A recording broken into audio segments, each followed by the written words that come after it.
ছেড়ে বসে একদম সামনে। হ্যাঁ নাদিম ধরে সুন্দর একটা নাদিম রে।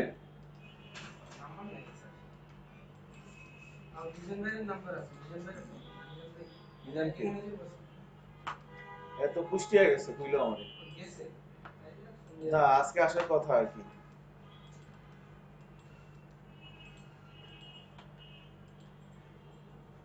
আমি হয়তো স্যার নেক্সট ক্লাস জিটির ম্যাচে তো আসতে পারবো না আমার একটা ক্লাস হয়ে যাচ্ছে আপনার কি হয়েছে? আমার স্যার পরীক্ষা কি পরীক্ষা? সেকেন্ডের ঈদের পরীক্ষাতে আপনার কি আমার পরীক্ষা? কি সন্ধ্যার সময়? না স্যার আমার তো দেশের বাড়িতে পড়ি দেশের বাড়ি কোথায়? লক্ষ্মীপুরে স্যার লক্ষ্মীপুর ট্রেন দিয়ে নেই। লক্ষ্মীপুর কোথায়? গদিগঞ্জ? স্যার লক্ষ্মীপুর সদর এখান থেকে এখানে না স্যার নোয়াখালী লক্ষ্মীপুর আরে লক্ষ্মীপুর আমি চিনি রে ভাই। লক্ষ্মীপুর এখানে না, যে এখানেই তো সায়দাবাদ থেকে 1 ঘন্টা লাগে, না আধা ঘন্টা। 6 ঘন্টা লাগে স্যার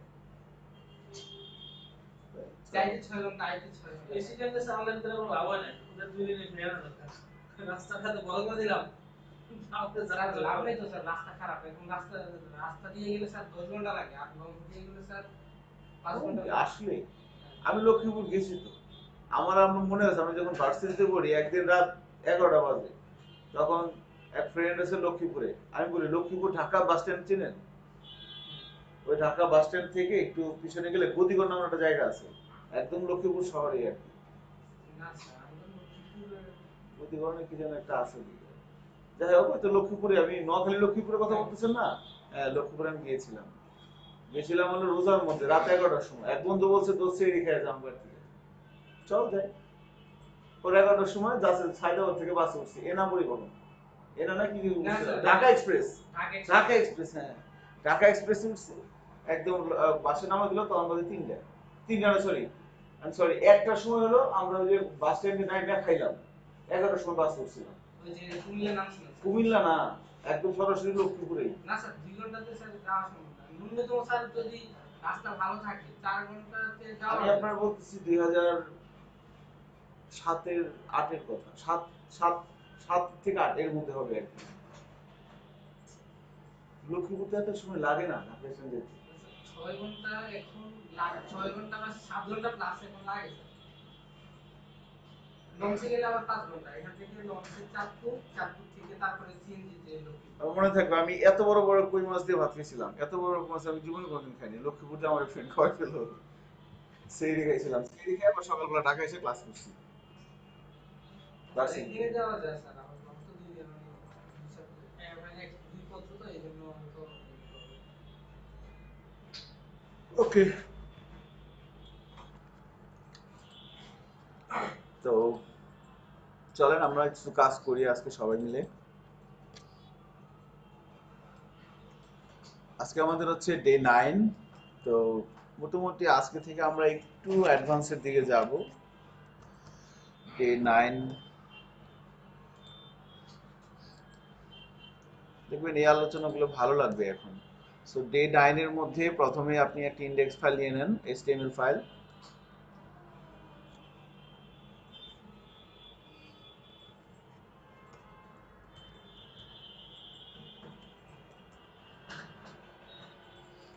HTML ফাইল নিয়ে নিলাম আমরা।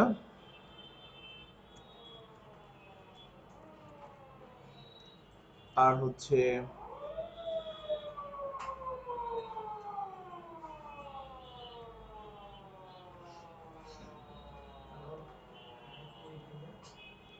ওকে, আজকে আমরা যেটা করব সেটা হচ্ছে HTML ফাইলের মধ্যে জাভাস্ক্রিপ্ট লিখব না, আবার আসেন না ঠিক আছে?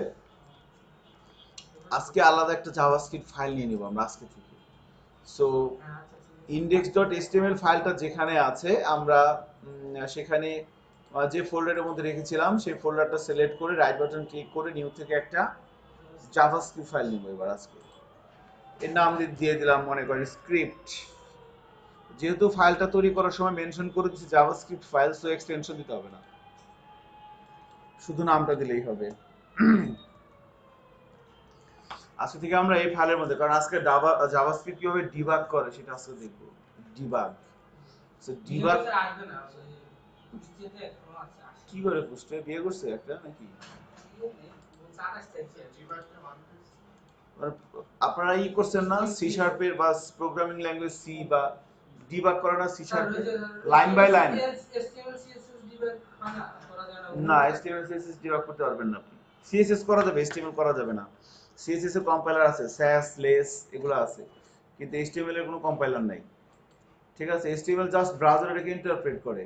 CSS এর কম্পাইলার আছে। আচ্ছা, CSS এর যে ভেরিয়েবল গুলা, সরি প্রপার্টি গুলা, ব্যাকগ্রাউন্ড কালার, হাইট, ওয়াইট, এগুলোকে ভেরিয়েবলের মধ্যে রেখে কল করা যায়। প্রপার্টি গুলোকে ভেরিয়েবলের মধ্যে রেখে সেই ভেরিয়েবল HTML এলিমেন্টে কল করা যায়। এখানে কিছু খেলা আছে সিএসএস এর, HTML এ কোনো খেলা নাই। আর জাভাস্ক্রিপ্ট তো একটা ল্যাঙ্গুয়েজ, প্রোগ্রামিং ল্যাঙ্গুয়েজ। সিএসএস কিন্তু প্রোগ্রামিং ল্যাঙ্গুয়েজ না। জাভাস্ক্রিপ্ট ল্যাঙ্গুয়েজের ডিবাগিং কিভাবে করে সেটা আমরা আজকে দেখবো, চেষ্টা করবো আর কি, দেখি হয় কিনা। সো এই যে বডিটা নিলাম, বডির HTML ফাইলের মধ্যে এসে ও জাভাস্ক্রিপ্ট ফাইলে একটা লিংক করে দেন।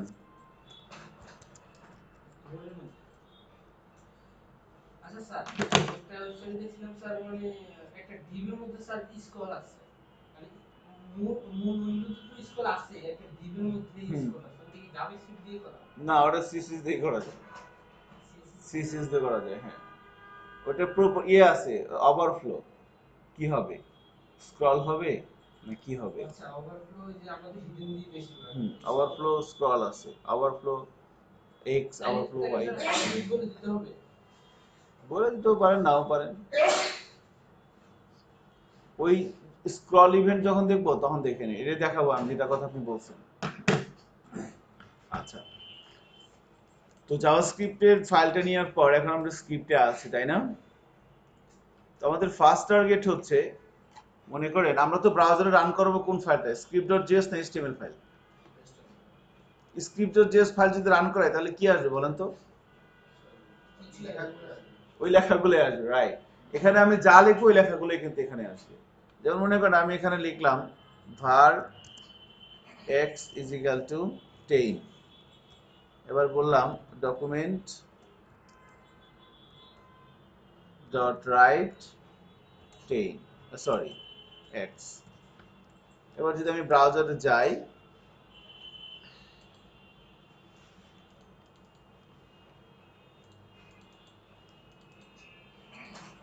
এবার এখন script.js ফাইলটা রান করলাম ব্রাউজারে, কি আসছে? কোডগুলো চলে আসছে না? যা লিখছি তাই চলে আসছে। সো ব্রাউজারে রান করাইতে হবে কোন ফাইলটা? HTML ফাইল যখন রান করছি তখন আবার 10 আসছে, কারণ কি? কারণ যেখান থেকে x এর মধ্যে 10 টাকা প্রিন্ট করছে, তাই না? প্রিন্ট করা বোঝে, দেখানো হচ্ছে আর কি। ওকে, আচ্ছা, আজকে আমরা স্ট্রিং রিলেটেড কিছু কাজ করব। প্রথমে লাস্ট ক্লাসে আমরা ডিজিটাল ঘড়ি বানাইছি, আমরা স্লাইডার তৈরি করছি, এবং আর কি যেন করছিলাম ভুলে গেছি। কিছু ডিপটিভও তৈরি করছিলাম মনে হয়, ইনপুট এলিমেন্ট তৈরি করছিলাম, একটা ইমেজ গ্যালারি তৈরি করছিলাম। আচ্ছা, অনেকগুলো কাজ লাস্ট ক্লাসে করা হয়েছে। তো আজকেও আশা করি বেশ কিছু সুন্দর সুন্দর কাজ আমরা করব। তো আজকে প্রথম আমাদের প্র্যাকটিসের বিষয় হইতেছে স্ট্রিং রিলেটেড ফাংশনালিটিস বা স্ট্রিং, জাভাস্ক্রিপ্ট স্ট্রিং। মনে করেন আমি একটা ভেরিয়েবল নিলাম var string string is equal to, লিখে দিলাম যে this is a string।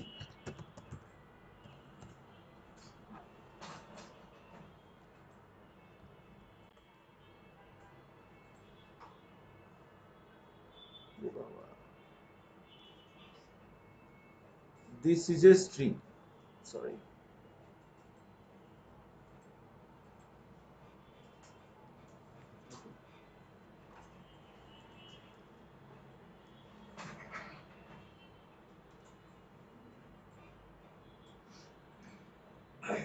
লিখে দিয়েছেন কিনা? this is a string। এখন আমি যদি ইয়ে করি, এভাবে বলি যে ডকুমেন্ট ডট রাইট স্ট্রিং, ওই ভেরিয়েবলটাকে ডকুমেন্ট ডট রাইট এর মধ্যে লিখে দিলাম। এখন কি হবে বলেন তো? এটা দিস ইজ স্ট্রিং লেখাটা প্রিন্ট হবে না কেন? হবে তো? রিজার্ভ কিওয়ার্ড না? না, রিজার্ভ কিওয়ার্ড, বাট এটাকে তো আমরা একটু ভেরিয়েবল হিসেবে অ্যাজিউম করছি। বা আমি আচ্ছা ঠিক আছে, আমি এখানে লিখে দিলাম, মনে করেন variable 1।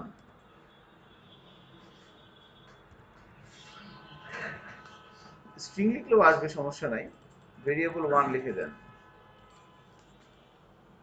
Okay, document dot right variable 1।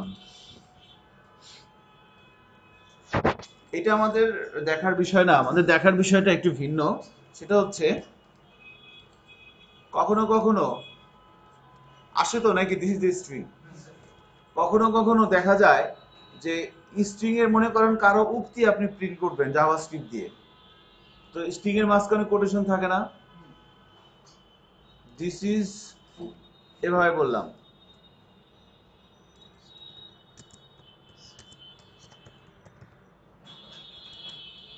This is someone string, এভাবে বলে দিলাম। তো কোটেশনের মাঝখানে কি মানে আপনি কোটেশনটাই কি করবেন, ব্রাউজারে প্রিন্ট করবেন। এখন এভাবে যদি দেই তাহলে কি আসবে, বুঝতে মানে দেখাই যাচ্ছে যে এখানে কি হয়ে গেছে, ভুল হয়েছে। রিলোড দেই, আউটপুট নাথিং। সো যদি এটা না দেই তাহলে কিন্তু কোনো সমস্যা নাই। This is someone string, this is someone string. তো আমি এখানে লিখতে যাচ্ছি এই যে সামওয়ান, এই কথার উপর একটা কোটেশন থাকবে, মানে লেখাটা হবে এরকম।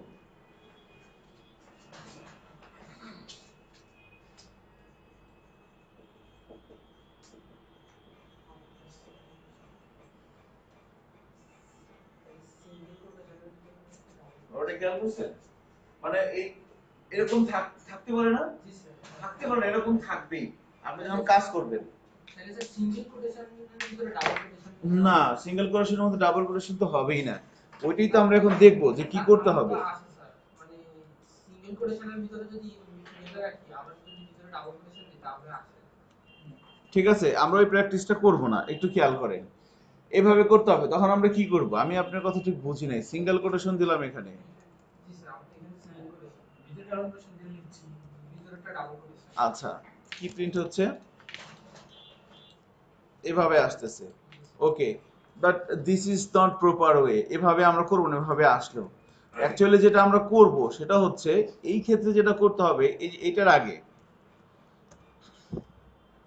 আমরা এই সমস্ত ক্ষেত্রে এইভাবে জিনিসটাকে বলে দিব। স্ল্যাশের ভিতরে ডাবল কোট আসবে। হ্যাঁ, ডাবল কোটের ভিতরে ডাবল কোট আসবে, এভাবে স্ল্যাশ দিয়ে দিতে হবে স্যার স্ল্যাশ একটা কি কোটেশনের আগে, আরেকটা হচ্ছে কোটেশনের ভিতরে। ভিতরে। হ্যাঁ, এবার দেখেন আসে কিনা।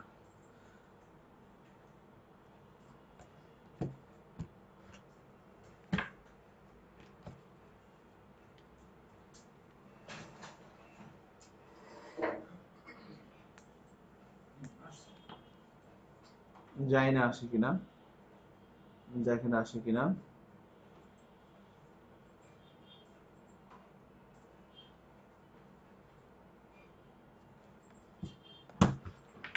অ্যাকচুয়ালি যখন আমরা কোন একটা ভেরিয়েবলের মধ্যে একটা স্ট্রিং কে রাখতেছি, স্ট্রিং এর মাঝখানে যদি কোথাও যেন স্ট্রিং দরকার হয়, আমরা এই প্র্যাকটিসটা করতে পারি চাইলে, এটা একটা রাইট প্র্যাকটিস। আচ্ছা, এই যে কাজ করতেছি সামওয়ান স্ট্রিং, কাজ করতেছি। এখন একটা জিনিস খেয়াল করেন, তো আমি উপরের লাইনটাকে কমেন্টস করে দিলাম, এভাবে রাখলাম। এখন যখন আপনি কোনো একটা ভেরিয়েবলের মধ্যে এভাবে একটা স্ট্রিং রাখতেছেন, আলটিমেটলি এই ভেরিয়েবলটা একটা অবজেক্ট হয়ে যাচ্ছে। এটি কি একটা অবজেক্ট হয়ে যাচ্ছে। এখন আপনি যদি এখানে এভাবে একটা প্রপার্টি ইউজ করেন ডট লেন্থ, এবার দেখেন তো কি আসে। আলটিমেটলি ওটা একটা অবজেক্ট হয়ে যাচ্ছে যখন আপনি একটা স্ট্রিং একটা ভেরিয়েবলের মধ্যে রাখতেছেন। এর সাথে যখন আমি ডট লেন্থ প্রপার্টিটা ব্যবহার করলাম, তখন কি আসে একটু খেয়াল করে দেখেন। কি আসে? আমারটা স্যার 29 আছে। কেন 29 আসছে একটু খেয়াল করে দেখেন তো।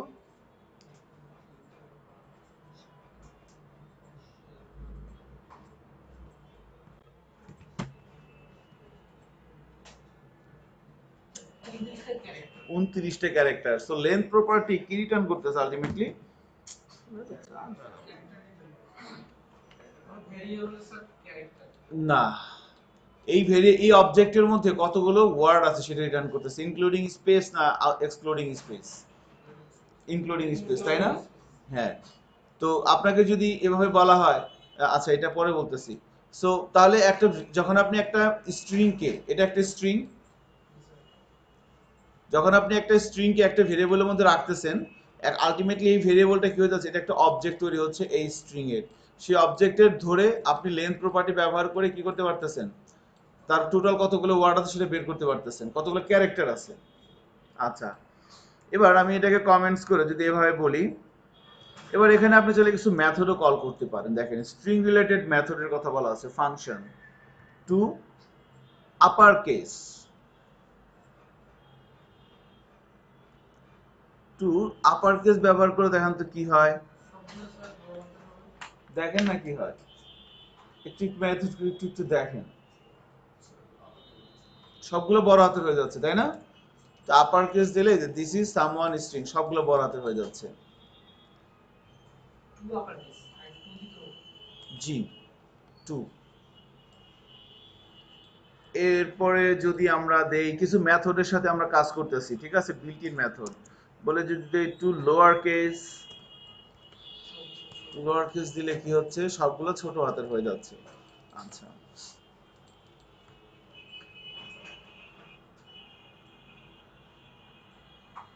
দেখেন এরকম হয় কিনা।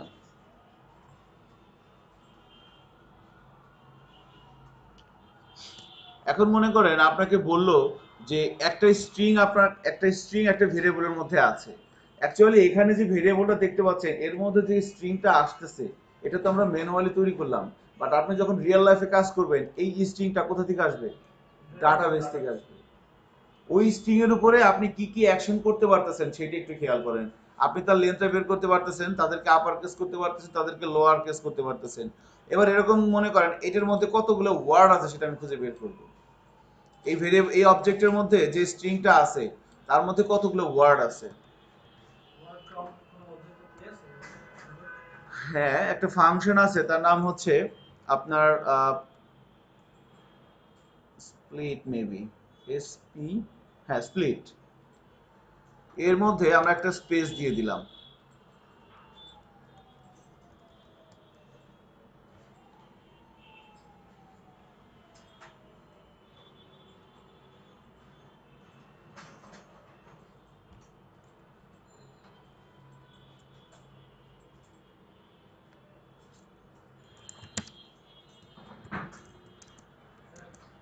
জি, তো কোনো সমস্যা নাই, থ্যাংক ইউ।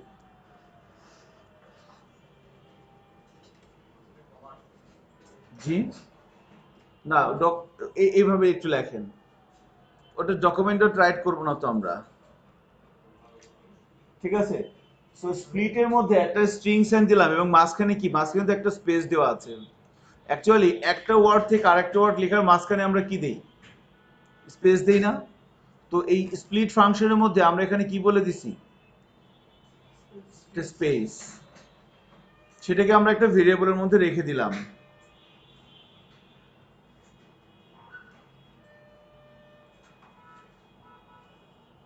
এবার যদি আমরা এভাবে বলি, হ্যাঁ লেখেন,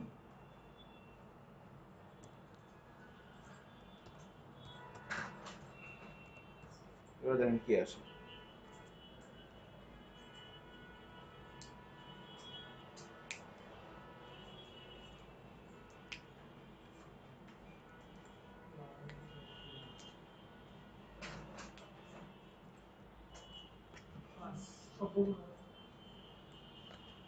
কয়টা আসে?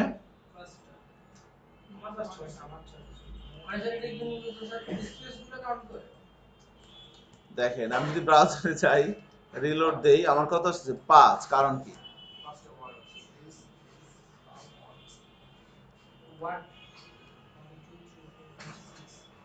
তাই না? 1 2 3 4 5 6, 1 2 3 4 5। আমি যদি স্পেসটা দিই তো আমি আলাদা করতে পারতেছি, একটা শব্দ থেকে আরেকটা শব্দের মাঝখানে কি আছে, এটা হচ্ছে একটা টেকনিক। অ্যাকচুয়ালি এটা দিয়ে খুঁজে বের করতেছি কি এখানে কতগুলো ওয়ার্ড আছে, তার সাথে লেন্থ প্রপার্টি অ্যাড করে আমি কি পাচ্ছিলাম, টোটালি কাউন্ট কাউন্ট করে করতে পারতেছিলাম, তাই না? আচ্ছা, নাইস। আপনি কিছু করতে পারতেছেন? আচ্ছা। হুম, একটা স্পেস থাকতে পারে পরে।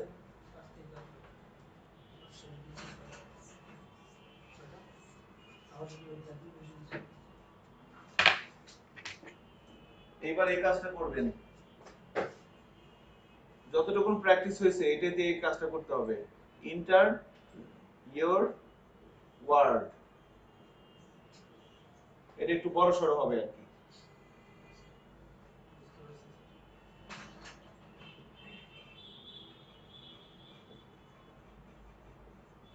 Total number of character word, হ্যাঁ।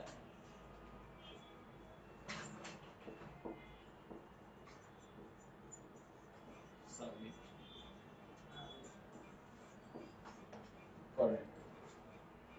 পিএইচপি দিয়ে তো সবাই করছে, সি শার্প দিয়েও করছে, এবার জাভাস্ক্রিপ্ট দিয়ে করেন।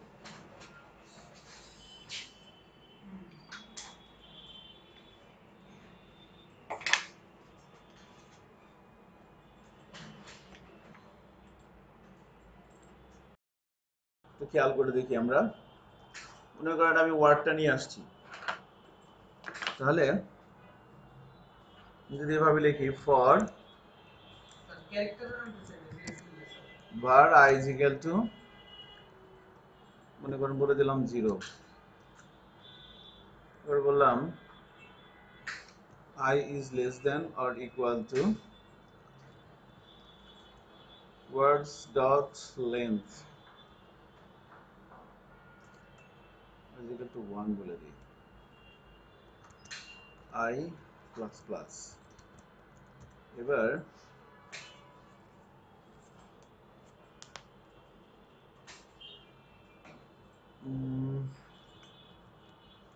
alert test মনে করেন সব সিলেক্ট করে দিলাম, তাহলে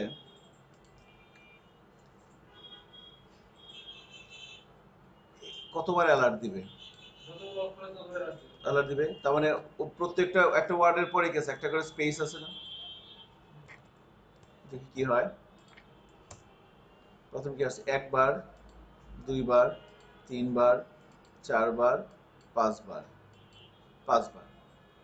তাহলে একটা ওয়ার্ডের পরে কি একটা স্পেস আছে, তো এইভাবে আমাকে কাউন্ট করতে হবে যে মানে কয়টা স্পেস আছে, কাউন্ট করা যাবে না? এই তো এইভাবে মোটামুটি আমরা বের করতে পারবো আর কি, চাইলে যে না কতগুলো আছে লুপ ঘুরে আপনি চাইলে বের করতে পারবেন। ফাইন। তো আমরা আর দুইটা মেথড দেখবো আর কি, to upper case to lower case, এরকম আরো দুটো মেথড আছে, একটা হচ্ছে ইজ ইন্ডেক্স আর একটা হচ্ছে লাস্ট ইন্ডেক্স। আচ্ছা, স্প্লিটের স্টোরিটা এরকম ছিল আর কি, আপনি কিভাবে একটা স্ট্রিং থেকে ওয়ার্ডগুলো বের করবেন বা স্পেসগুলোকে বের করবেন। এখন আমি যদি এখানে এভাবে বলি যে লাইক এভাবে বলে দিলাম যে ডকুমেন্ট না, ভেরিয়েবল ওয়ান ডট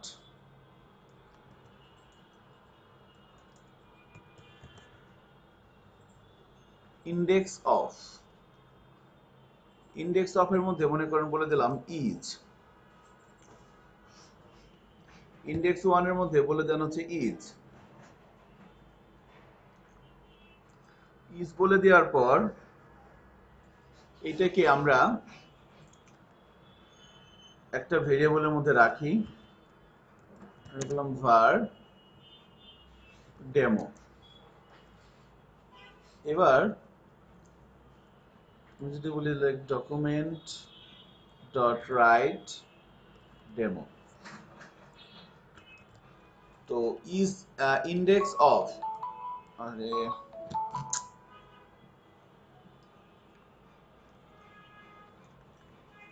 হ্যালো, জি ওয়ালাইকুম আসসালাম, হ্যাঁ ওয়ালাইকুম আসসালাম, জি ভালো আছি, আপনি ভালো আছেন? হ্যাঁ ওটা ফ্রন্ট এন্ডের ডিজাইন মোটামুটি হয়েছে হোম পেজটা, কিছু কাজ বাকি আছে আর কি, দেখা যাক কি হয়, আল্লাহ ভরসা। কালকে কি বার? কালকে না তো, আপনি আসবেন হচ্ছে সোমবার। জি, তাহলে রোববার আইসেন। ওকে, ওকে, আল্লাহ হাফেজ।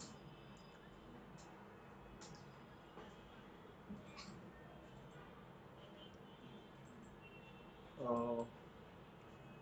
আচ্ছা ঠিক আছে, দেখি আমি ক্লাসে, তো আমি আপনাকে পরে ফোন দিচ্ছি, হ্যাঁ? আচ্ছা, ওকে, ওয়ালাইকুম আসসালাম।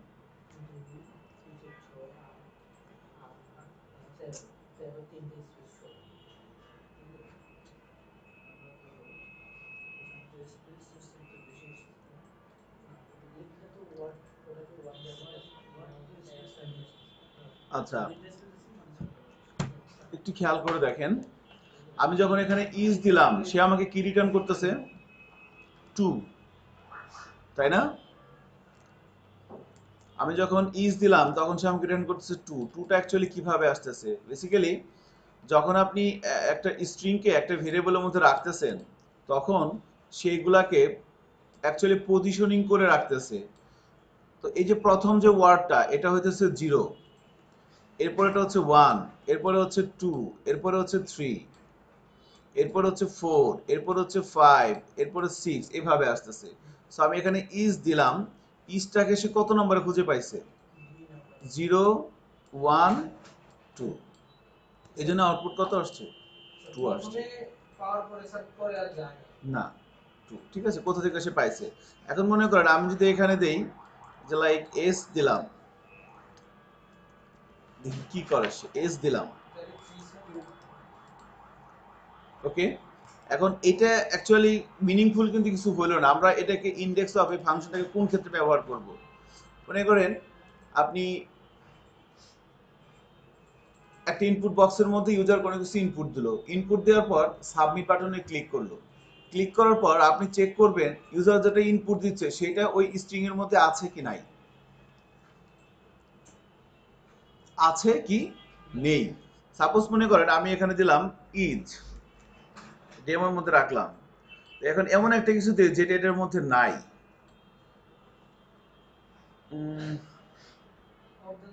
হ্যাঁ, মনে করেন দিলাম পি, পি দিলাম। পি দিলে সে কি রিটার্ন করে?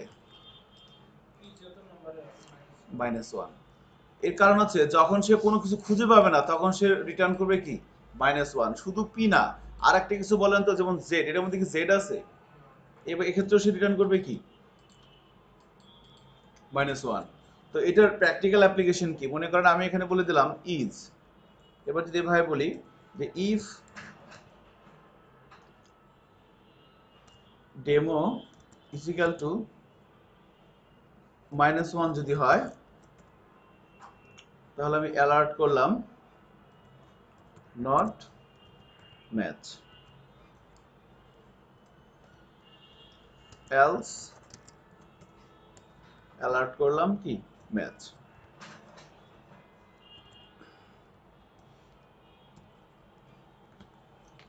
তাহলে এখন আমি এখানে ইজ দিছি, বলেন তো আউটপুট কি আসবে? ম্যাচ, তাই না? কি আসছে? ম্যাচ। আবার আমি যদি এখানে দিলাম পিইউটি, পুট,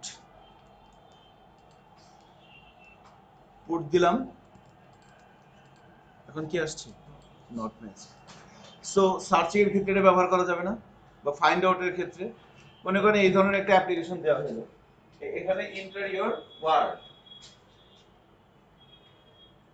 এখানে আপনি একটা কিছু লিখলেন, এরপর এটা লিখে যখন সাবমিটে ক্লিক করবে তখন আমি একটা স্ট্রিং এর সাথে এটাকে ম্যাচ করব। যদি পাওয়া যায় তাহলে আসবে ফাউন্ড, না পাওয়া গেলে আসবে কি? Not found. এটা দিয়ে করা যাবে না?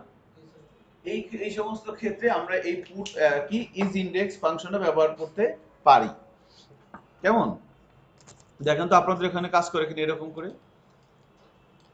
একটু ট্রাই করে দেখেন। হ্যাঁ, -1টা তো স্যার ওটা ব্রাউজারে দেখাইতেছে স্যার। ওটা কি ব্রাউজারে দেখাইলে এখানেও কি এটা দিয়ে ম্যাচ করা যাবে? মানে হ্যাঁ, -1টা কখন আসবে অ্যাকচুয়ালি?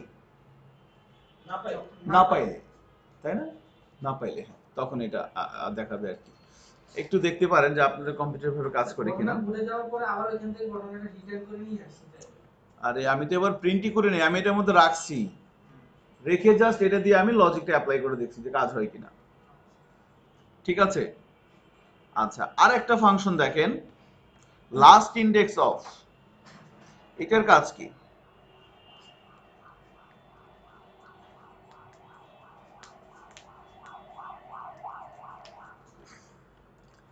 লাস্ট ইন্ডেক্স অফ এটার কাজ কি?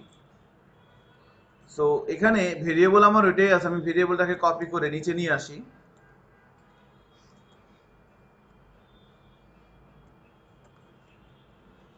এবার যদি এভাবে বলি ডকুমেন্ট ডট রাইট লাস্ট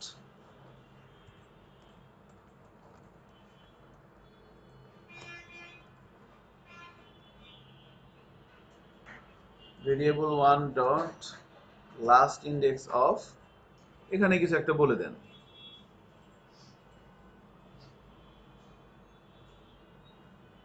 মনে করেন আমি বলে দিলাম সাপোজ ইজ,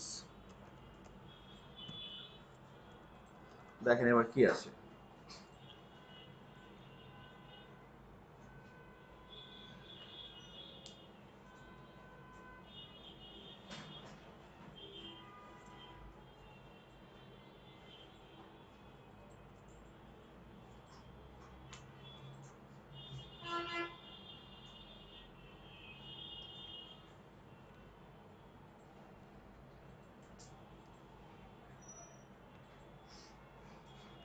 এরপরে আমরা অবজেক্ট ক্রিয়েশনে চলে যাব।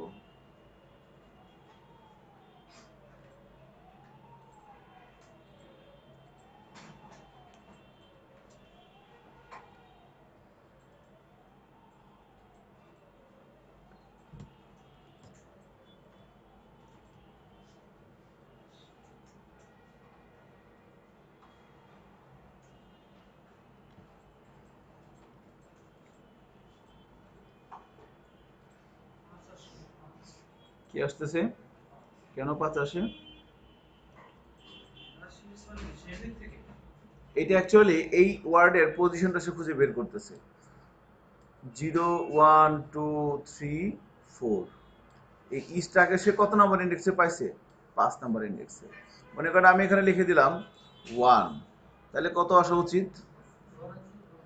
0 1 2 3 4 5 6 7 8 9 10 11 12 13, কত আসতেছে? 13। কোন একটা কোন একটা ওয়ার্ড সে কত নম্বর ইন্ডেক্সে আছে সেটাকে আমরা খুঁজে বের করতে পারতেছি ইন্ডেক্স অফ ফাংশন দিয়ে। আচ্ছা nice. So last practice for string related method, সেটা হচ্ছে আপনাকে কখনো কখনো প্রয়োজনে একটা স্ট্রিং থেকে কিছু খুব অল্প কিছু অংশ নিতে হবে। তো এর জন্য অনেকগুলো ফাংশনই আছে, সব মানে আমরা যেটা ব্যবহার করবো সেটা হচ্ছে স্লাইস। মনে করেন আমি এভাবে বলে দিলাম document dot right variable one, sorry slice করে দিলাম 4,7, কি আসে একটু দেখেন।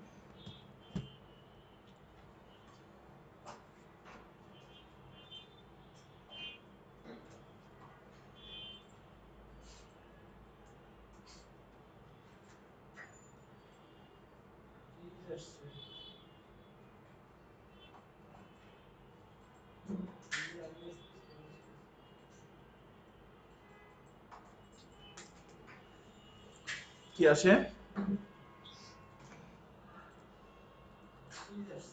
ঈদ আসে, তাই না? কারণ কি ঈদ আসার পিছনে কারণটা কি অ্যাকচুয়ালি? আগে আছে স্পেস। সো 4, তার মানে 0 1 2 3 4 5 6 7, অ্যাকচুয়ালি সে কি রিটার্ন করছে? ইজটাই কিন্তু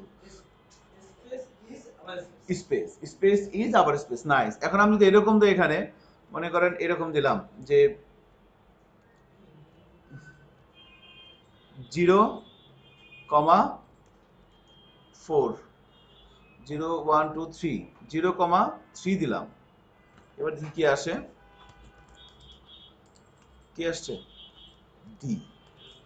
তো যদি 4 দেই তাহলে কি আসতেছে দিস, মানে 0 থেকে সে কাউন্ট করে 0 1।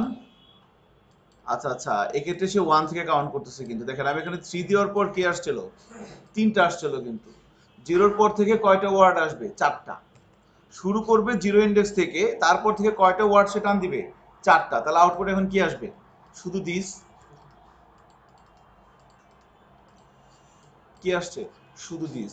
এই ধরনের কাজ কখন করতে হয়, সাবস্ট্রিং নিয়ে যখন কাজ করতে হবে তখন। মনে করেন এই ধরনের কাজ একটা ফয়সাল প্রবলেম পড়ছিলেন, আপনি ডাটাবেস থেকে ডাটা টার্ম দিয়ে দেখাবেন, মনে করেন ব্লক ডিসক্রিপশন। অনেক সময় এরকম দেখেন না, যে প্রথম 5 লাইন আসে, তারপরে লেখা আসে রিড মোর, এতে ক্লিক করলে তার নিচে আবার 5 লাইন আসে, আবার আবার 5 লাইন আসে। ওখানে কি করে, একটা একটা স্ট্রিং কে আপনি যদি এভাবে স্লাইসে ভাগ ভাগ করে রাখেন, মনে করেন দিস ইজ সাম স্ট্রিং, এখানে আমি এভাবে রাখলাম, এখানে বললাম var, ও সরি, var x। এখন x এর মধ্যে কি কিছু আছে, আবার যদি বলি var y is equal to variable 1 dot slice, এরপরে কত দিব, মনে করেন এখানে দিলাম 0 থেকে 4, তো তাহলে 0 1 2 3 4, 0 1 2 3 4 5। আচ্ছা, আমি মনে করি এখানে 5 থেকে দিলাম, 5, সরি এখানে স্ট্রিং সাইন হবে না, 5 কমা মনে করেন বলে দিলাম 5 এর পর থেকে সে 8টা দিবে। Document dot write X plus BR slash, একটা ব্রেক দিয়ে দিলাম যাতে নিচে নিচে আসে। এবার সেম কাজটা এভাবে করি, এখানে এক্স না দিয়ে এখানে দিয়ে দিই ওয়াই। তাহলে কি এখন মেন হচ্ছে কি, এটা হইতেছে আমার কমপ্লিট একটা স্ট্রিং। এই স্ট্রিংটাকে আমি দুইটা ভাগে ভাগ করলাম, পুরোপুরি না কিন্তু। এক্স এর মধ্যে কোনো একটা পার্ট আছে, আবার ওয়াই এর মধ্যে কি আছে, কোনো একটা পার্ট আছে না। আমি যদি ব্রাউজারে যাই, এবার রিলোড দেই, দেখেন এটার মধ্যে আছে দিস, এটার মধ্যে আছে কি ইজ। আমি যদি এখানে এখানে 10 দিয়ে দিই বা 15 18 দিয়ে দিই, দেখেন পরেরটার মধ্যে কি ওই 18 নম্বর কন্টেন্ট পর্যন্ত আছে না। আচ্ছা, তো এই জন্য এখন আমি যদি কোনো একটা HTML ট্যাগের মধ্যে প্রথমে প্রিন্ট করলাম এক্স, তারপর দিলাম রিড মোড, এবার রিড মোডে ক্লিক করলে আবার প্রিন্ট করে দিলাম কাকে, ওয়াই কে, তাহলে কি পরেরটা আবার আসবে না। আমি জানি না আপনি কি চিন্তা করতেছেন। হ্যাঁ, জুয়েল ব্যাপারটা খেয়াল করছেন কি, রিড মোডে ক্লিক করলে পরে একটু আবার আবার একটু আসছে, এভাবে একটা কমপ্লিট একটা স্ট্রিং কে আপনি স্লাইস করে করে পার্ট করে করে ভেরিয়েবলের মধ্যে রেখে দেন সেটাকে HTML ট্যাগের মধ্যে প্রিন্ট করতে পারেন, কিন্তু ব্যাপারটা খেয়াল করছেন কিনা। হ্যাঁ, করা যাবে। আর এরকম ফিক্স তো না, ধরুন স্যার, ভেরিয়েবল ব্লকটা বড়। হ্যাঁ, আমরা প্রথমে যদি অনেক বড় ইয়ে হয়, হ্যাঁ, দেখা গেল আমরা 20 অক্ষর অক্ষর করে হ্যাঁ, বা 20টা, প্রথমে এখানে দিলাম 0 থেকে, মনে করেন প্রথমে 100 দেখাবে, 0 থেকে 100। আবার এখানে দিলাম মনে করেন 100 থেকে 200, 100 করে টেক্সট দেখাবে, রিড মোডে ক্লিক করলে 100 করে আসবে, আগেরগুলো স্যার চলে যাবে। থাকবে আগের গুলো কি চলে যাবে, আমি আগে ঢোকে রাখবো, এটা পাশাপাশি এটাকে প্রিন্ট করে দিব, নিচে নিচে চলে আসবে। ওটা খেয়াল করছেন কিনা, ব্লকটা বড় হয়ে যাবে। ব্লকটা আস্তে আস্তে বড় হবে। হ্যাঁ, দেখেন না বিভিন্ন সাইটে কিন্তু এরকম আছে, আমি দেখছি। এখন স্যার অনেক সাইডে তো স্যার মানে রিপোর্ট ক্লিক করলে আরেকটা পেজ হবে। ওটা তো ডিটেইলস পেজ, ওটা আলাদা জিনিস। এটাকে বলা হয়েছে যে একই আর্টিকেল আপনি এখানে কতখানি দেখছেন, এর নিচে লেখা আছে রিড মোড, রিড মোডে ক্লিক করলে পুরো পেজ রিফ্রেশ হবে না, কিছু কন্টেন্ট নিচে আরো ডিসপ্লে হবে। এইভাবে কাজগুলো করা হয় এই স্লাইস দিয়ে। আচ্ছা, তো মোটামুটি এটা ছিল আমাদের স্ট্রিং রিলেটেড ছোটখাটো কিছু কাজ। এখানে যে মেথডগুলো এবং যে প্রপার্টিগুলো দেখানো হয়েছে, এটা দিয়ে কিন্তু আপনি রিয়েল লাইফে কাজ করতে পারবেন। ঠিক আছে, ছোট্ট একটা হোমওয়ার্কও দিয়ে দিই, এখন করবেন না, এটা বাসায় যেয়ে করবেন। সেটা হচ্ছে, তাহলে আপনার স্লাইসের কনসেপ্টটা ক্লিয়ার হয়ে যাবে। দেখেন এটা একটা আপনারা ছবি তুলে নিতে পারেন বা এটা বাসায় প্র্যাকটিস করবেন।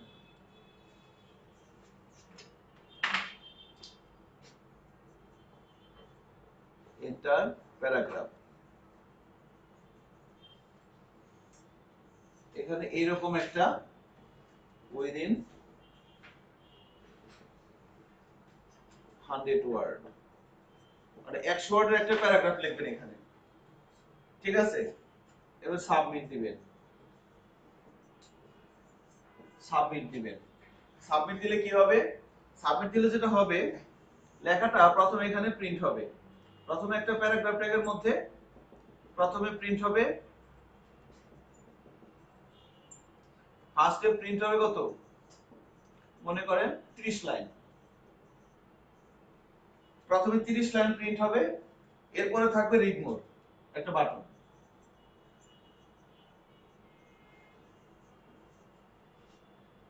এরপরে থাকবে রিড মোর একটা বাটন। এই রিড মোর বাটনে ক্লিক করলে আবার 30 লাইন দেখাবে, আবার 30 লাইন সে প্রিন্ট করবে, আবার নিচে রিড মোর লেখা আসবে, আবার রিড মোরে ক্লিক করলে আবার 30 লাইন দেখাবে, আবার রিড মোরে ক্লিক করে 30 লাইন করে করে সে দেখাতে আসবে। আপনি এখানে একটা স্ট্রিং দিবেন মিনিমাম 100 ওয়ার্ডের। এটা কি করা যাবে না? হ্যাঁ, এটা হোমওয়ার্ক সামনের সোমবারের জন্য। কেন এখন করবেন নাকি? এখন করবেন? আচ্ছা, একটু সময় দিচ্ছি, যান এটা বাসা থেকে করে নিয়ে আসবেন। ব্যাপারটা ঘটনাটা ধরতে পারছেন কিনা? এটা কিন্তু আপনার খুব বলেন, মানে এটা একটা টেক্সট এরিয়া, এটা একটা টেক্সট এরিয়া, ইনপুট এলিমেন্ট কিন্তু না, অনেক বড় হবে। এখানে আপনি 100 ওয়ার্ডের একটা কিছু লিখবেন, প্যারাগ্রাফ প্যারাগ্রাফ লিখবেন, ওই Lord is of does not found copy করে নিয়ে আসলেন। এরপরে সাবমিটে ক্লিক করলেই প্রথমে এই পুরো প্যারাগ্রাফ থেকে প্রথম 30টা ওয়ার্ড দেখাবে, এখানে লাইন হবে না, সরি, 30টা ওয়ার্ড প্রথমে প্রিন্ট করবে, 30টা ওয়ার্ড। এরপরে আবার রিড মোরে ক্লিক করলে পরের 30টা ওয়ার্ড দেখাবে, এরপর আবার ক্লিক করলে এরপরে 30টা ওয়ার্ড দেখাবে, এভাবে যতক্ষণ আসবে তখন দেখাতেই থাকবে।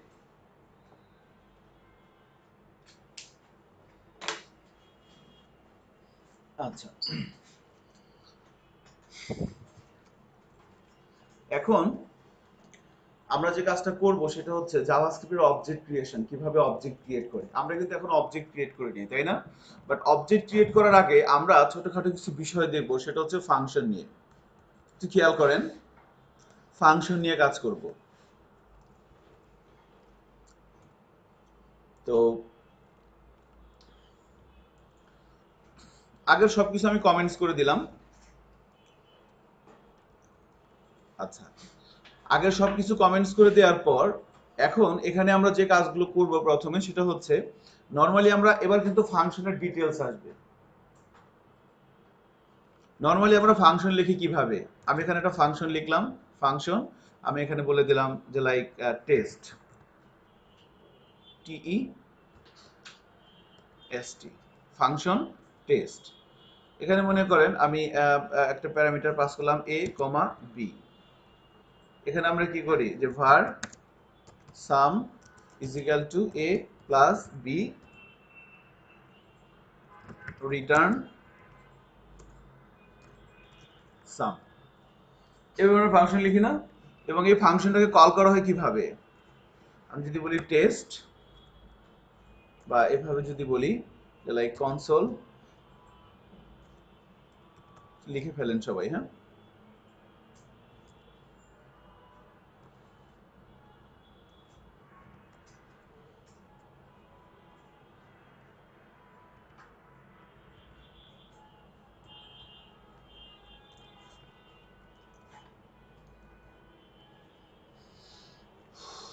Miss you guys, এটা একটু লেখেন।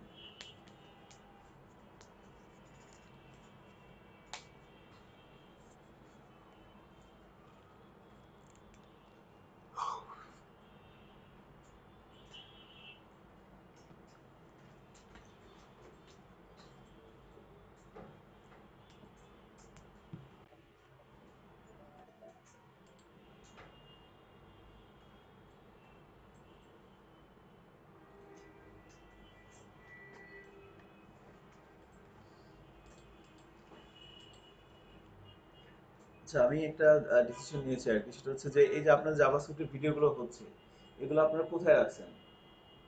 আমি ড্রপবক্সে আছি। ড্রপবক্সে আছে না? আচ্ছা, ফাইন। তো আমার একটা চ্যানেল আছে ইউটিউবে, আমি ইউটিউব চ্যানেলে এই ভিডিওগুলো সিরিয়ালাইজে যেতে চাচ্ছি।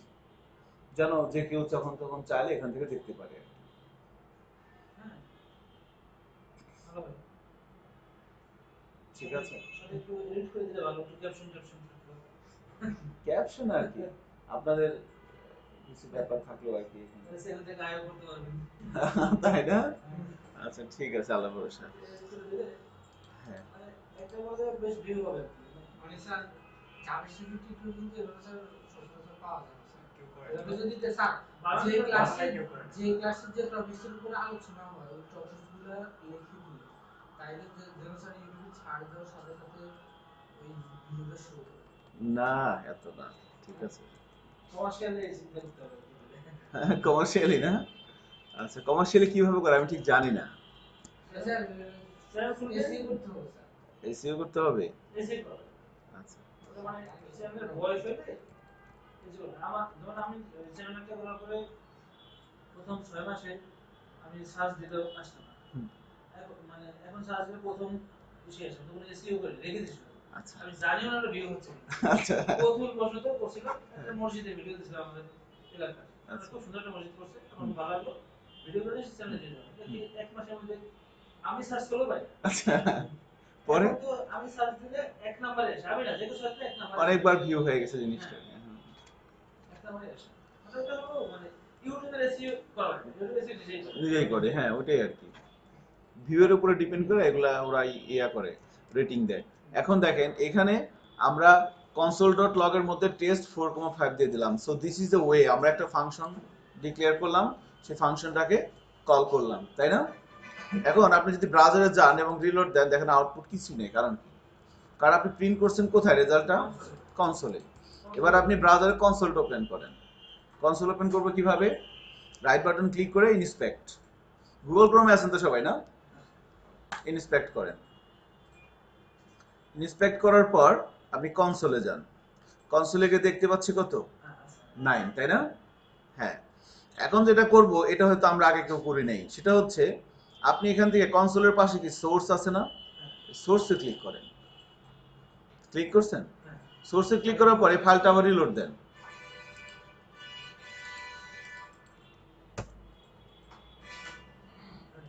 আচ্ছা আচ্ছা, এই বাম দিক থেকে script.js ফাইল নিচে বাম দিকে দেখেন ফাইলগুলো দেখাচ্ছে না? এই script.js-টাকে সিলেক্ট করে আমি মনে করেন এই যে 20 মানে ফাংশনের কোন একটা লাইনে ক্লিক করেন। ক্লিক করে এবার রিলোড দেই। হ্যাঁ, আপনার ফাংশনটা যেখানে আছে যে কোনো একটা জায়গায় ক্লিক করে এবার রিলোড দেন। রিলোড দিলে দেখেন এরকম আসে কিনা। পজ ইন ডিবাগার আসে কি এরকম? স্যার একটু বেস্ট জানাবো স্যার। ব্যাকে যাব। আচ্ছা দেখেন নরমালি আমি রিলোড দিছি কিছুই নাই, তাই না? স্যার আমার তো জোই হইতেছে না স্যার। হ্যাঁ জো হইতেছে না। বুঝি না জো হচ্ছে না। জো কি? ও ও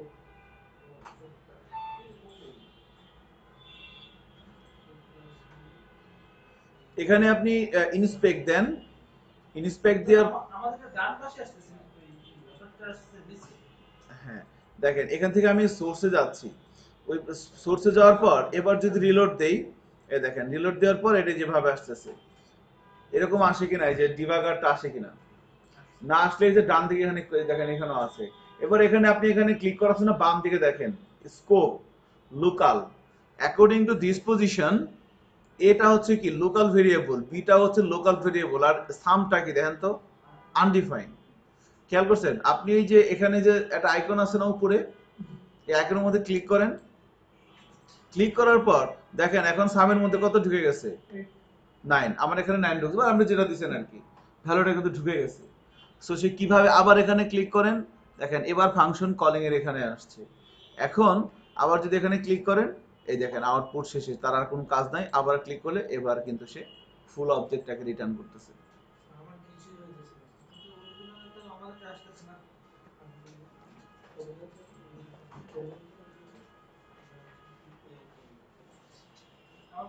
আপনাদের নিশ্চিত সমস্যা।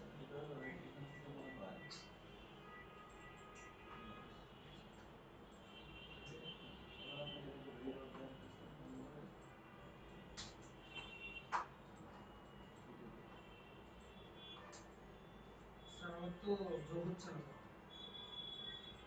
কনসোলের কাছে সোর্সে যাচ্ছি, সোর্সে যাওয়ার পর এই যে script.js আমি মনে করেন এটাকে এখানে রাখলাম, এখানে রেখে এবার যদি লোড দিই এই যাচ্ছে। এবার আপনি যে ফাংশন কল লিখে ডান দিকে ফেরতে খেয়াল করুন, দিকে লোড স্ক্রিপ্ট আমি প্রথমে ক্লিক করলাম, যে ফাংশনটা কল হয়েছে ভিতরে ঢুকছে, এই যে এর মধ্যে দেখে 4 বি এর মধ্যে 5 আমাদের আনডিফাইন্ড, আবার জনগণে ক্লিক করতেছি এই যে নিচে নামছে, এখানে আবার সামনের মধ্যে নয় চলে আসছে, এভাবে প্রিন্ট হচ্ছে কনসোল.লগ এর কাজ শেষ। স্যার একটু স্যার আমার কোডটা ঠিক আছে তো বারবার হ্যাঁ বারবার স্যার এইভাবে আপনি ডিবাগ করতে পারবেন যে কোথা থেকে কোথায় যাইতেছে, কার মধ্যে কি আছে না আছে, কোথাও আছে না আছে।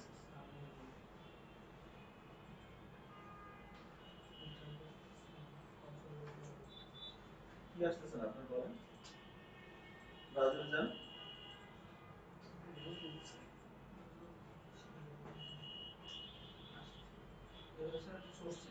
হুম, রিলোড দেন টেস্ট একবার। আচ্ছা যে চাবি যে script.js ফাইলে সিলেক্ট করে নেন, এবার রিলোড দেন। নিচে ঠিক আছে, ওই একটা ফাংশনের লাইন সিলেক্ট করুন, কোথা থেকে আপনি ডিবাগ করবেন, বাম দিকে নাম্বারের পরে ক্লিক করুন, এবার রিলোড দেন।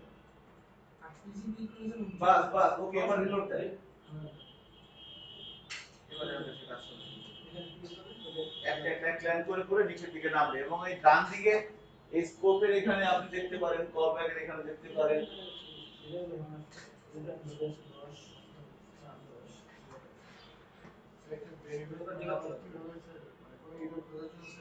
হ্যাঁ, বা কিভাবে কাজ করতেছে, কিভাবে কাজ করতেছে না আসলে এভাবে দেখবেন, কোন জায়গা পর্যন্ত কাজ করতেছে ওইটা দেখা যাবে কোথায় এখন আমি এখন কোথায় আছি, কার মধ্যে কত আছে। সবচেয়ে ভালো লুপ চালানোর সময় এটা করতে পারলে হ্যাঁ গ্রেট, এটা হলো আসল জিনিস আর কি। ও তখন তো মানে জ্ঞান লাগা যায় আর কি। হ্যাঁ কোথায় কি হচ্ছে আসলে আমার স্ক্রিপ্টে যদি ভুল থাকে তাহলে কি স্যার ওখান থেকে ভিউ দেওয়া যাবে হুম, দেখা যাবে জি এখান থেকে দেখা যাবে, কনসোলেই দেখা যাবে এরর তো কনসোলে দেখায়।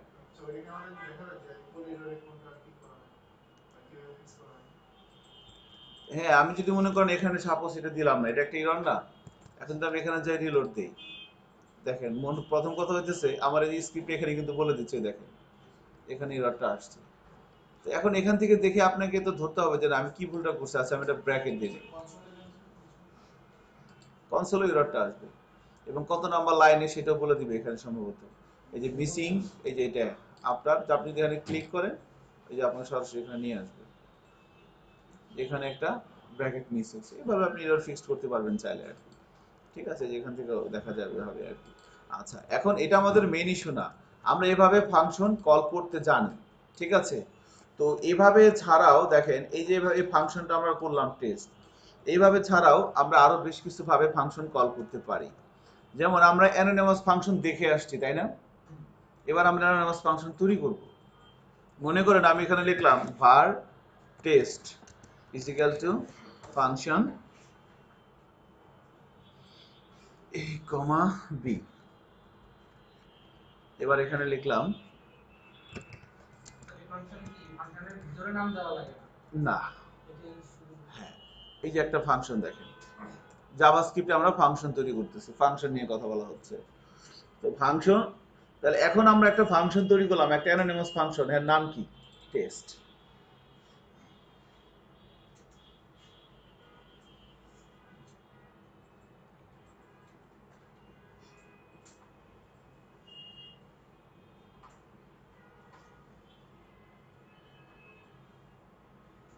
এটাই নাম হয়ে গেল। টেস্ট হচ্ছে ফাংশনের নাম, মানে এভাবেও ফাংশন কল করতে পারেন।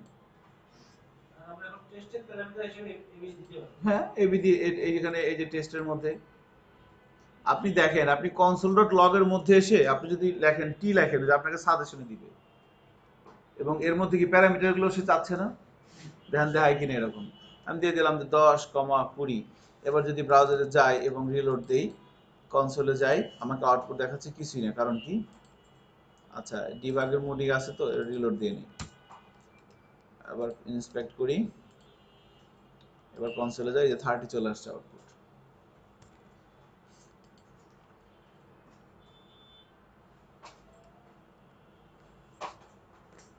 কাজ করে কিনা দেখেন।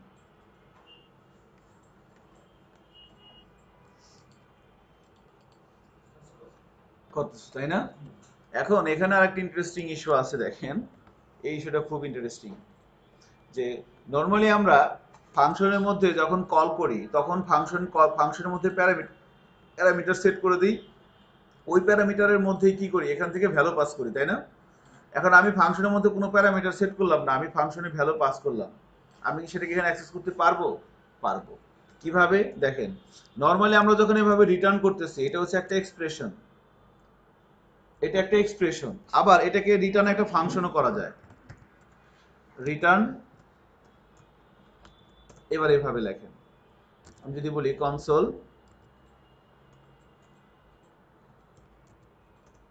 ডট লগ দিস,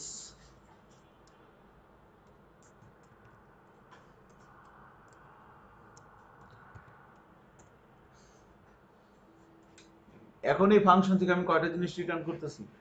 দুইটা জিনিস। একটা ফাংশন থেকে কি অ্যাট এ টাইম দুইটা জিনিস রিটার্ন করা যায়? এভাবে করতে হবে। আচ্ছা করতে হলে যেভাবে ব্র্যাকেট দিয়ে হ্যাঁ, এখন দেখেন কি দেখায় আউটপুট, এভাবে লেখেন।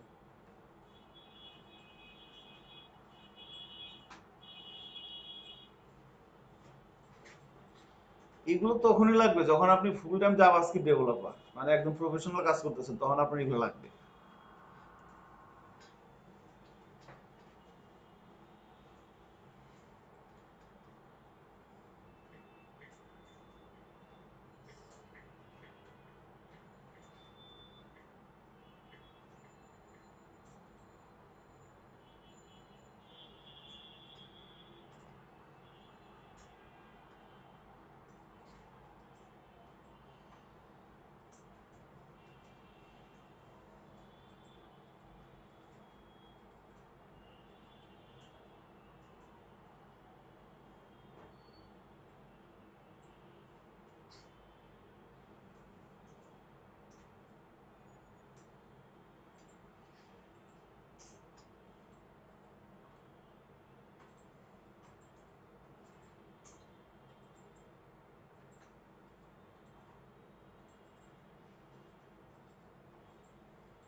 কনসোলে উইন্ডোজটা নেই। হ্যাঁ, এখন দেখেন এভাবে লিখছেন, লিখার পর এখন যদি আমি ব্রাউজারে যাই, ব্রাউজারে যে আমি প্রথমে এই কনসোলটা কেটে দিয়ে আমি প্রথমে রিলোড দিলাম, রিলোড দেওয়ার পর এবার রাইট বাটন ক্লিক করে ইন্সপেক্টরে যাচ্ছি। এখানে আসার পর আপনি সোর্সে যান, ইনফ্যাক্ট আমি কনসোলে আসি, কনসোলে কনসোলে আসার পর প্রথমে দেখেন উইন্ডোজ, অ্যাকচুয়ালি যখন আপনি এখানে দিস লিখতেছেন, এই দিস মানে হচ্ছে একটা অবজেক্ট। সো যখন আপনি এভাবে রিটার্ন করতেছেন তখন সেটা এই উইন্ডোজ অবজেক্টের মধ্যে যাচ্ছে। দেখেন কনসোল থেকে আপনি যখন এই উইন্ডোজটাকে আপনি ক্লিক করবেন, তখন এর মধ্যে দেখেন একটা ফাংশন চলে আসছে, অ্যালার্ট দেখাচ্ছে, এর বেশ কিছু ব্যাপার আসছে। মেন ব্যাপার হচ্ছে এই যে ফাংশনটা আপনি কল করছেন টেস্ট, এর মধ্যে আপনি যে প্যারামিটারগুলো পাঠাইছেন 10 20 যেগুলো পাঠাইছেন, এগুলো কোন অবজেক্টের মধ্যে, আপনি কি এখানে কোনো অবজেক্ট বলে দিছেন, এই কোনো প্যারামিটার বলে দিছেন? এগুলো কোথায় আছে? এগুলো দিসের মধ্যে আছে, দিস অবজেক্টের মধ্যে এই ভ্যালুগুলো আছে। ঠিক আছে, নাম্বার 1। নাম্বার 2 হচ্ছে এই উইন্ডোজের পরে এবার দেখেন আর্গুমেন্ট দেখাচ্ছে, এই আর্গুমেন্টের মধ্যে এখানে দেখেন লেখা আছে কত, 0 নাম্বার। এটা অ্যাকচুয়ালি একটা অ্যারে। যখন আপনি কোনো আর্গুমেন্ট সেট করে দিচ্ছেন না, তখন এটা হচ্ছে কি একটা অ্যারে। এবং 0 নম্বর ইন্ডেক্সে কত আছে? 10। 1 নম্বর ইন্ডেক্সে কত আছে? 20। এখন যদি আমি এখান থেকে এভাবে বলি console.log argument 0 plus arguments 1, so what should be the output is, কি আসা উচিত? 30 আসা উচিত না? দেখেন তো আসে কিনা।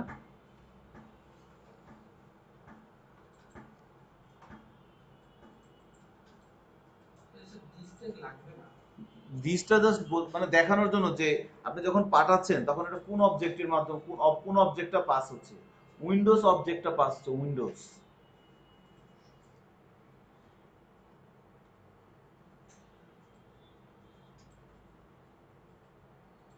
30 আসে কিনা একটু দেখেন, বা আরো একটা আর্গুমেন্ট পাস করে সেটাকে যোগ করে দেখেন, একটু গুতাগুতি করে এটা দুটো নিয়ে দেখেন কি হয়।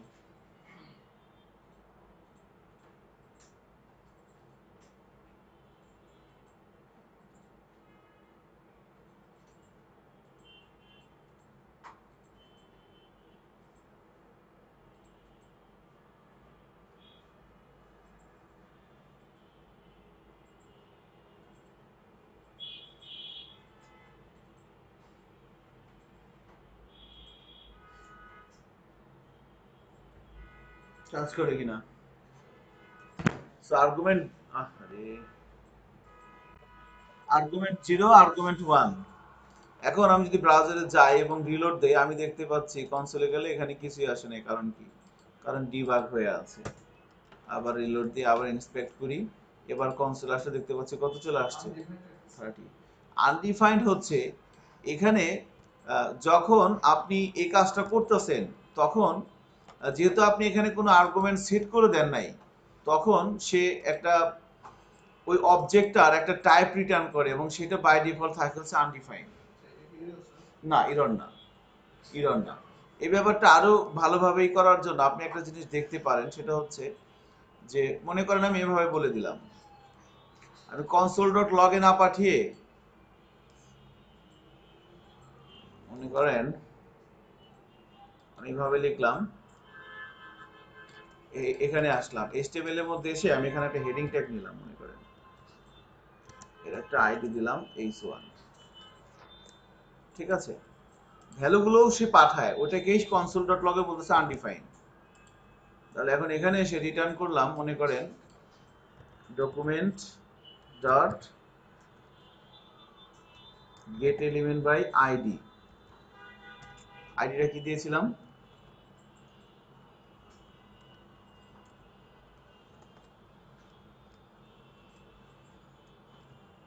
h1, তাই না?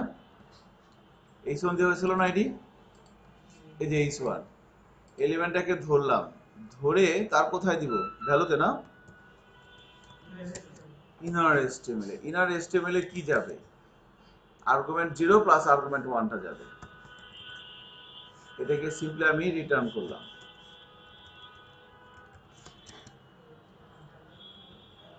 রিটার্ন করলাম কি, inner HTML argument 0 plus argument 1। এবার যদি আমি ব্রাউজারে যাই, কনসোলটা কেটে দেই, আমি রিলোড দেই, দেখেন কি আসছে, 30 চলে আসছে না? আচ্ছা, ও ওটা হচ্ছে রিটার্ন ফাংশনের কারণে আসছে। সরি, যদি এখানে এইভাবে দেই, দাঁড়ান দেখি, হুম, হুম, হুম, এভাবে দিলাম, স্টিল 30 আসতেছে। আচ্ছা, আরো একটা ভ্যালু প্রিন্ট করার কথা আসে, হুম, আনডিফাইন্ড না, আরো একটা জিনিস সে প্রিন্ট করার কথা আর কি। বাই দ্য ওয়ে, আমি যদি এখানে আরেকটা নেই h2, আরো একটা ভ্যালু সে দেখায় আর কি, h2 দিলাম, ওকে,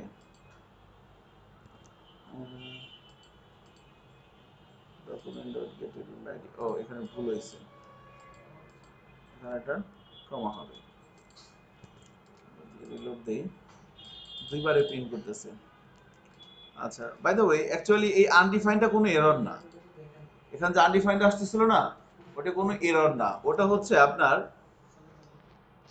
এই যে রিটার্নের মানে উইন্ডোজের যে অবজেক্টটা, সেই অবজেক্টের একটা টাইপ, সে টাইপটা বাই ডিফল্ট কিছুই থাকে না, এই জন্য সে দেখায় আনডিফাইন্ড। ফাইন। সো এভাবে আমরা ফাংশনের মধ্যে দেখেন এই রিটার্নটাকে আমরা এক্সপ্রেশন হিসেবে ব্যবহার না করে, রিটার্নটাকে আমরা ফাংশন হিসেবে ব্যবহার করে সেখানে কি করতে পারতেছি, একটা ফাংশন থেকে এখন রিটার্ন করতেছি কয়টা, দুইটা জিনিস। কিন্তু একটা ফাংশন থেকে কি দুইটা জিনিস রিটার্ন করবো, এভাবে করা যেত? আমি যদি এভাবে লিখতাম যে রিটার্ন এইটা, আবার লিখলাম রিটার্ন এইটা, এখন কোনটা কাজ করবে বলেন তো? হ্যাঁ, দ্বিতীয়টা স্যার। দ্বিতীয়টা না, না প্রথমটা? প্রথমটা কাজ করবে। দেখেন যদি এভাবে দিই,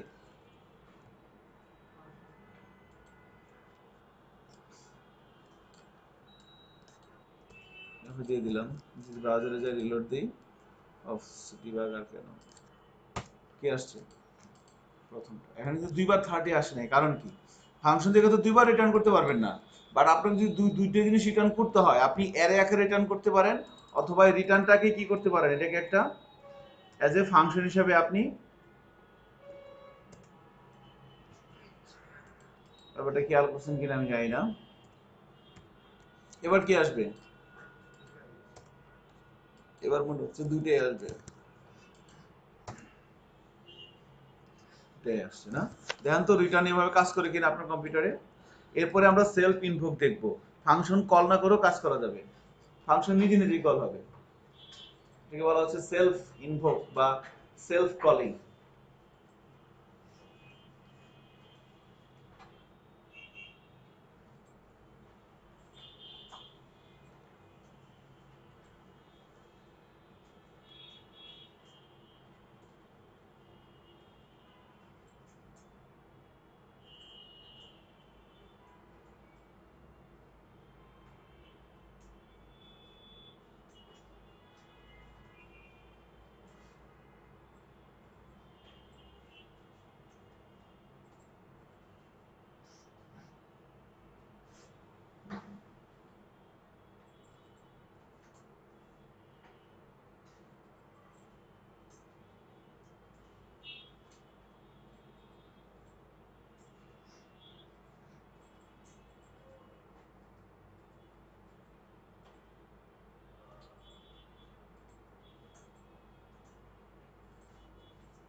ওকে, কাজ করে কিনা একটু দেখেন।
মাল্টিপল জিনিস আসে, তাই না?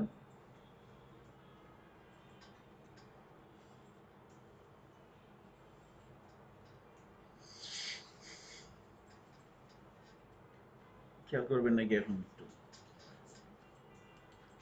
আমরা রিটার্ন ফাংশনের মাধ্যমে মাল্টিপল ভ্যালু চাইলে রিটার্ন করতে পারতেছি ক্লায়েন্টের কাছে। ওকে, নাও আমরা এখন সেলফ ইনভোকটা দেখব, ফাংশন কিভাবে নিজে নিজে কল করে। ফাংশন ডেফিনেশন দিব, ডেফিনেশন পিরিয়ডে তার কলিংটা হয়ে যাবে। তো আমি আগের সব কিছু কমেন্টস করে দিচ্ছি, খেয়াল করার উপর থেকে যা কাজ করছিলাম সব কমেন্টস করে দেওয়া হয়েছে। এখানে এসে আমরা মনে করেন এখানে এসে লিখলাম যে স্যার আমার আসতেছে না। কোনটা আসতেছে না?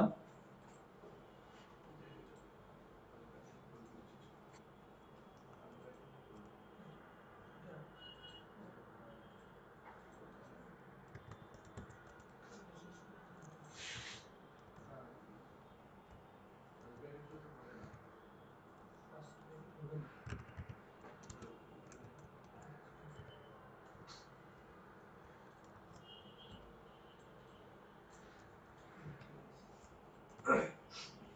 এভাবে লিখে দেখেন তো ফাংশন কি হয়।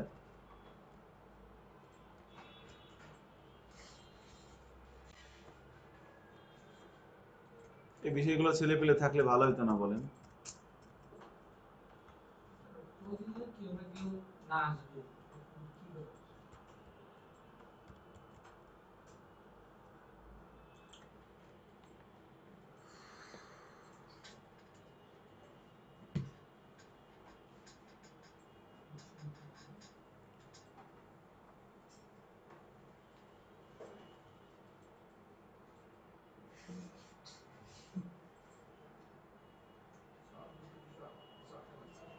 হুম,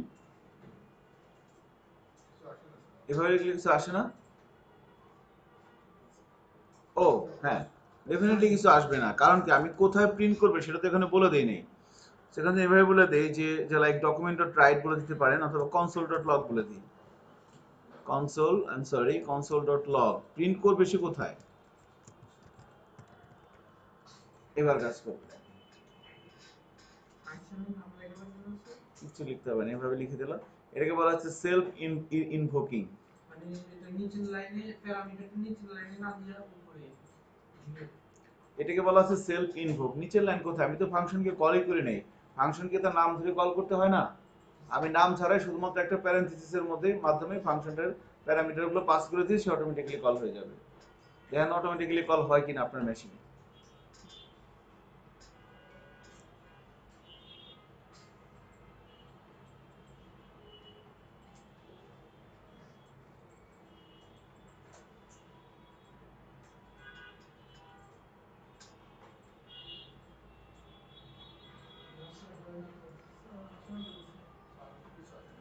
কিছু আসে না।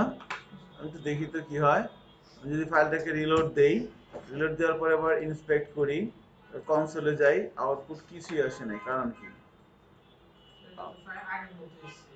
দাঁড়ান দাঁড়ান, রিটার্নটা কেটে দিব। console.log a plus b,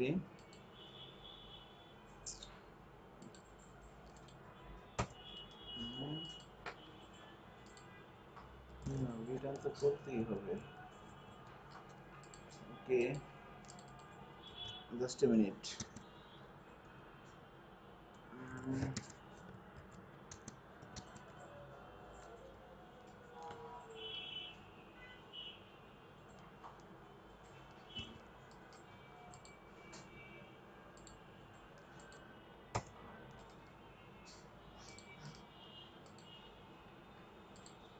এবার আসতেছে। সরি, এইভাবে লিখতে হবে, তো এটা অ্যানোনিমাস ফাংশন আকারে লিখতে হবে আর কি।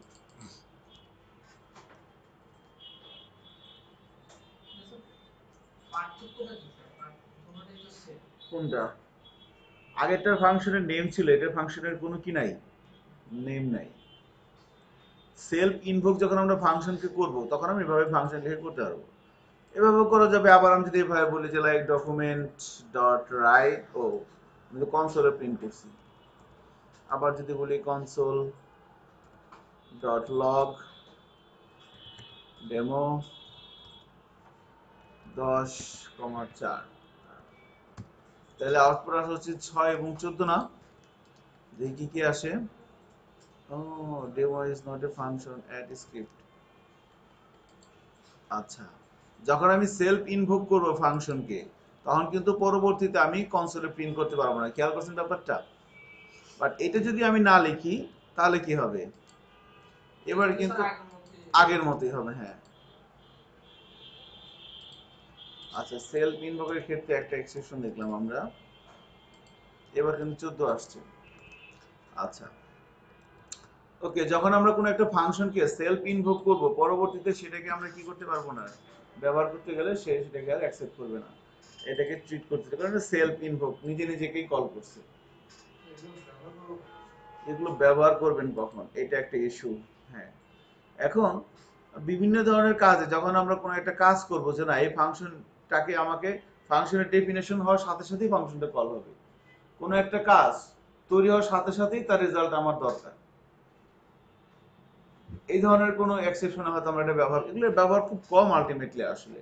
ঠিক আছে, জায়গাটা তো নির্দিষ্ট করে দেওয়া যায়, তাই তো স্যার এটা অনেক দরকার হয়। না দরকার আছে। আপনি শুধু সিনট্যাক্সটা জেনে রাখেন, যখন দেখবেন এই ধরনের সিচুয়েশন আসবে, আপনার দরকার হবে না এখানেই আমার জিনিসটা দরকার, এখানেই কাজ এখানেই দরকার। আচ্ছা, তো তাহলে এভাবে আমাদের ফাংশন আমরা ইনভোক করতে পারতেছিলাম, তাই না? সেলফ ইনভোক করতে পারতেছিলাম। আমাদের পরবর্তী টার্গেট হচ্ছে আমরা কিভাবে অবজেক্ট তৈরি করতে হয় সেই বিষয়ের উপরে প্র্যাকটিস করব।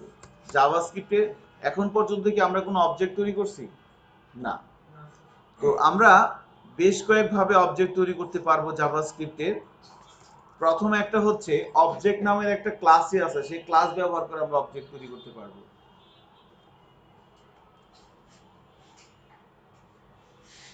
আমি যদি পিএইচপি বা সি শার্পের কথা বলি, কোনো একটা অবজেক্ট তৈরি করব, তাহলে প্রথমে আমাকে এভাবে লিখতে হবে না, ক্লাস, এরপরে ক্লাসের নাম, তারপরে এভাবে, এবারে ক্লাসের মধ্যে প্রপার্টি ডিক্লেয়ার করতে হবে, ক্লাসের মধ্যে মেথড ডিক্লেয়ার করতে হবে, তারপরে এই ক্লাসের একটা অবজেক্ট তৈরি করে সেই অবজেক্টগুলো নিয়ে আমাকে অবজেক্টগুলো ধরে প্রপার্টি এবং মেথডগুলো অ্যাক্সেস করতে হবে, তাই না? এটাই তো আমাদের পিএইচপি বা সি শার্পের নিয়ম। আচ্ছা, এখন জাভাস্ক্রিপ্টে যখন আসে তখন আমি কিভাবে অবজেক্ট তৈরি করব? প্রথম কথা হচ্ছে একদম ভেরি সিম্পল। দেখেন, আমি যদি বলি var demo is equal to HELLO hello world, প্রথম কথা হচ্ছে এই ডেমো এটা কি বলেন তো? এটা কিন্তু একটা অবজেক্ট, এটা একটা সিঙ্গেল ভেরিয়েবল, বাট এটা একটা অবজেক্ট না? আমি ডেমোর মধ্যে যদি এভাবে বলি যে alert demo dot length, I am sorry, length, এটা কি লেন্থটা কি একটা প্রপার্টি না? এই প্রপার্টি অবজেক্ট দিলাম, এটা অ্যালার্ট দিবে না? কতগুলো ক্যারেক্টার সে দেখাবে কিন্তু। আচ্ছা, তার মানে এটা একটা অবজেক্ট। আবার আমি যদি এভাবে বলি var x is equal to 10, এই 10 এই এক্সটাও কিন্তু একটা অবজেক্ট, তাই না? এটা একটা অবজেক্ট। বাট এগুলো যে একদম ভেরি বেসিক লেভেলের। এখন আমরা মেইনলি যখন অবজেক্ট তৈরি করব তখন কিভাবে তৈরি করব? আমি যদি এভাবে বলি var player is equal to new object, নাও এবার প্লেয়ার হচ্ছে একটা অবজেক্ট। আমি যদি এভাবে বলি যে player dot name is equal two, বলে দিলাম যে সাকিব আল, আহারে কি মনে করে দিলেন, দেখেন নাই?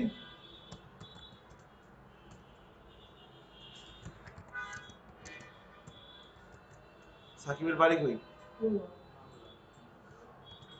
খুলনা কয় মাগুরা, কোথায় যাবো?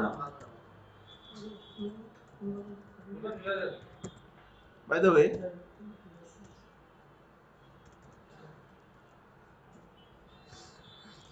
সো একটু খেয়াল করে দেখেন, এই যে আমরা একটা অবজেক্ট তৈরি করলাম, অবজেক্টের নাম কি? প্লেয়ার। এবং প্লেয়ার অবজেক্টের মধ্যে এই নেমটা কি বলেন তো? প্রপার্টি। আপনি এভাবে ইচ্ছে মতো প্রপার্টি এখানে অ্যাটাচ করতে পারবেন। ইচ্ছে মতো প্রপার্টি, আপনার যত যত প্রপার্টি দরকার এই ডট দিয়ে দিয়ে আপনি প্রপার্টি অ্যাটাচ করতে পারবেন। ঠিক আছে, এবার আমি যদি আউটপুট দেখতে চাই, আমি যদি বলি ডকুমেন্ট ডট রাইট, এই দেখেন এই প্লেয়ার অবজেক্ট লেখার পরে ডট দেওয়ার সাথে সাথে কি দেখাচ্ছে? প্রপার্টিগুলো দেখাচ্ছে না ওই অবজেক্টের? এগুলো কিন্তু আন্দাজে আসে না। আমি যদি বলি নেম, তাহলে প্রিন্ট হবে কি এবার? সাকিব আল হাসান,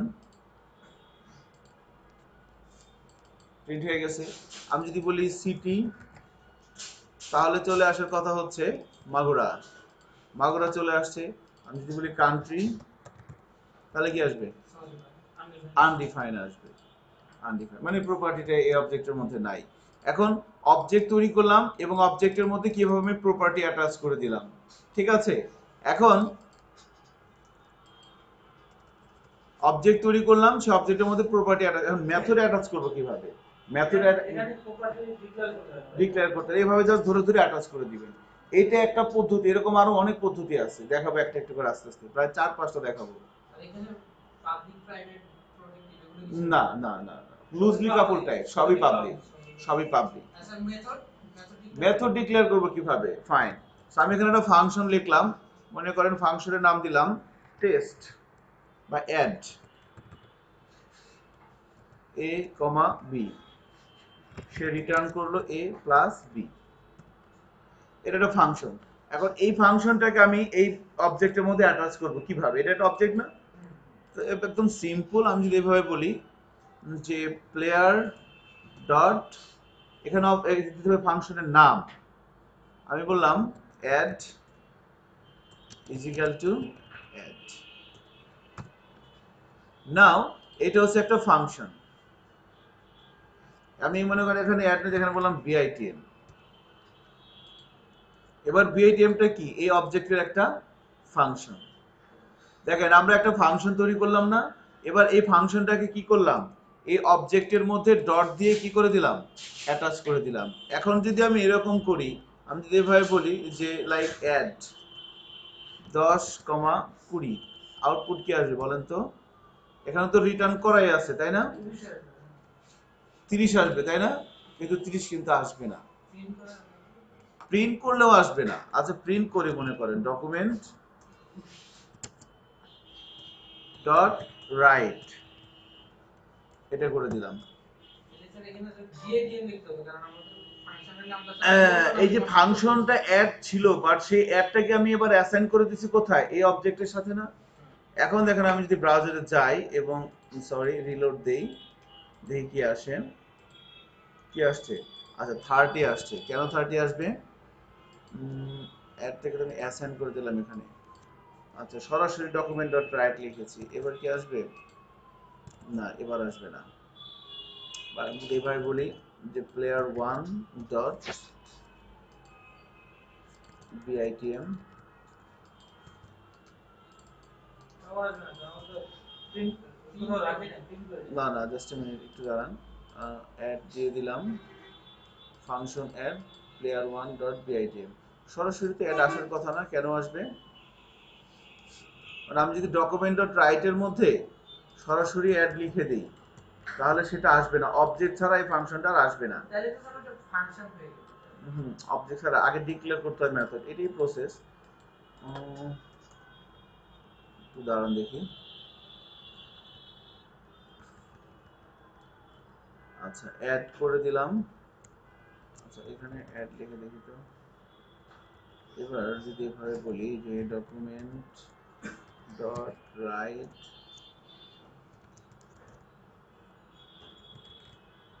আচ্ছা bitm না লিখে রিটার্নটা দিয়ে এই এখন কি আছে অ্যাড তাই না, এখন আছে হচ্ছে অ্যাড 10,20, আচ্ছা এটাকে আমি কমেন্টস করে দিচ্ছি। সো দেখি কি আসে, 30 আসছে। যদি শুধু অ্যাডকে কল করি, এটাকে কপি করে নিচে পেস্ট করলাম, বাট এখানে আমি প্লেয়ার 1টা কেটে দিলাম, শুধু অ্যাড লিখলাম, স্টিল 30 আসতেছে। স্যার অন্য আচ্ছা নাম দেন, এর জায়গায় অন্য নাম দেন। না অন্য নাম দিব কেন, আমি তো এটা ফাংশনের নামও অ্যাড তারপর দেওয়া হলো। না, হ্যাঁ এখানে আমি যদি মনে করেন সাপোজ bitm দিলাম, এবার স্যার প্রিন্ট করে দেখেন ভাই। হুম কিন্তু হচ্ছে, আচ্ছা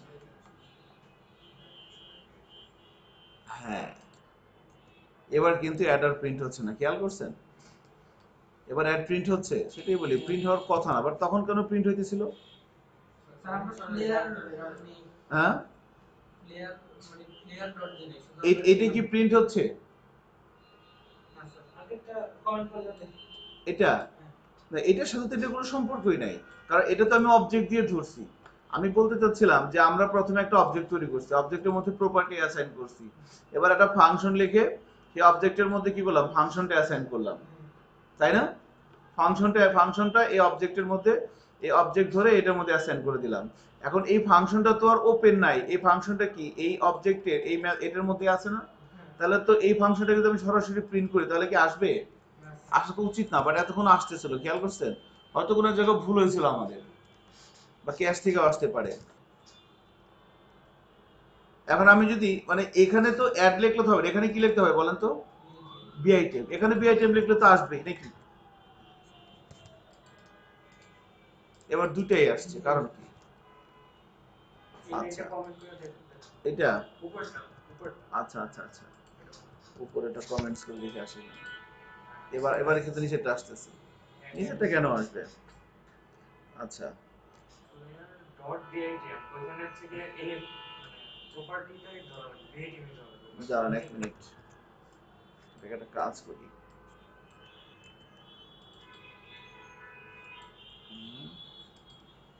এবার দেখি কি করে,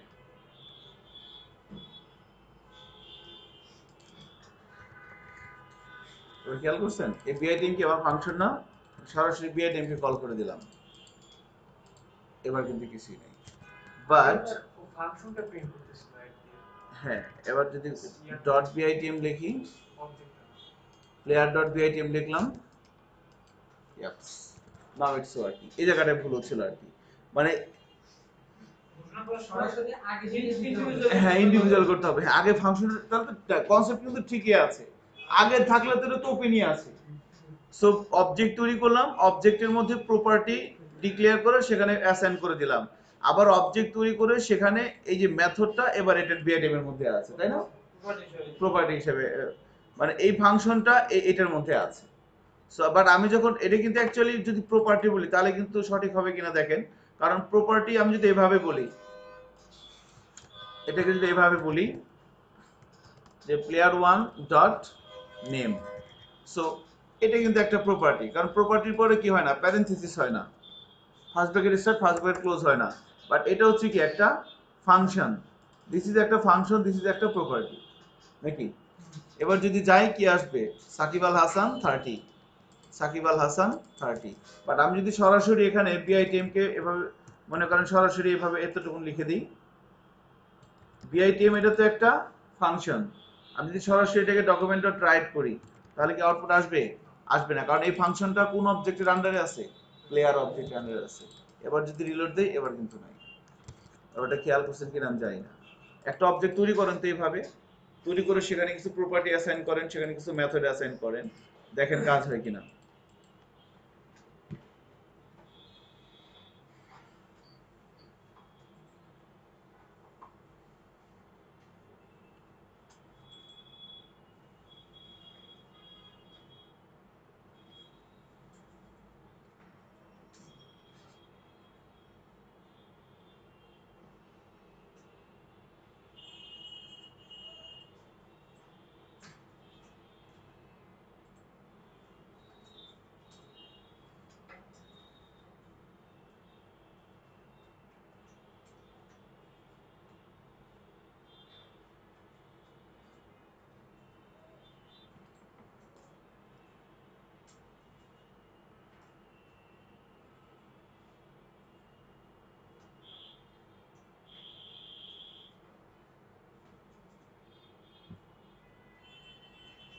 নিউ লেখার পরে অবজেক্টটা আমাদেরকে স্যার ওই যে সাজেস্ট করার কথা না স্যার, ওটা বড় করে শুরুতে করব না ব্যবহার করে কাজ ওটা একটা ডিফারেন্ট বুঝি নাই মানে স্যার এখানে যে প্লেয়ার ভেরিয়েবল নিলাম প্লেয়ার, তারপরে স্যার ইকুয়াল দিয়ে New- নিউ লেখার পরে অবজেক্ট আমাদেরকে সাজেস্ট করার সাজেস্ট করবে কারে? এটা তো আমাদের সিনটেক্স, এটা হচ্ছে একটা ক্লাস, এই ক্লাসের আগে নিউ লিখলে তার একটা অবজেক্ট তৈরি হয়ে যাবে, এবং সেই অবজেক্টের মধ্যে আমি যে কোনো প্রপার্টি, যে কোনো মেথড এভাবে অ্যাসাইন করতে পারবো।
ব্রেক নিয়ে নিই আমরা 10-15 মিনিট, এরপরে আমরা আরো বেশ কয়েকটা পদ্ধতিতে অবজেক্ট কিভাবে তৈরি করতে হয় সেগুলো দেখবো।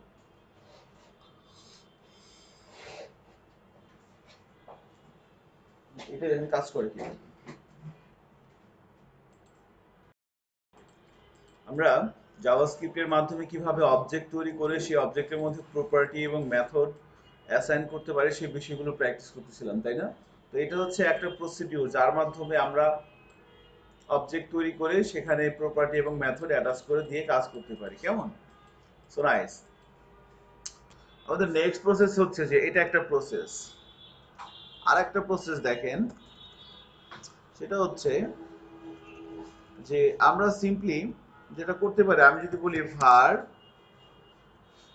player is equal to, এটা হচ্ছে মোস্ট ইজিয়েস্ট এবং most popular process for create an object in JavaScript. আমি বলে দিলাম var player is equal to এই যে double curly, second bracket start second bracket close. হ্যাঁ, আমার একটা অবজেক্ট ক্রিয়েট হয়ে গেছে, এই অবজেক্টটা হচ্ছে প্লেয়ার। এখন এই অবজেক্টের মধ্যে প্রপার্টি কিভাবে সেট হবে দেখেন, আমি মাঝখানে একটা স্পেস দিয়ে দিলাম, স্পেস দিয়ে আমি এখানে লিখলাম name is equal to Mashrafe bin Murtaza.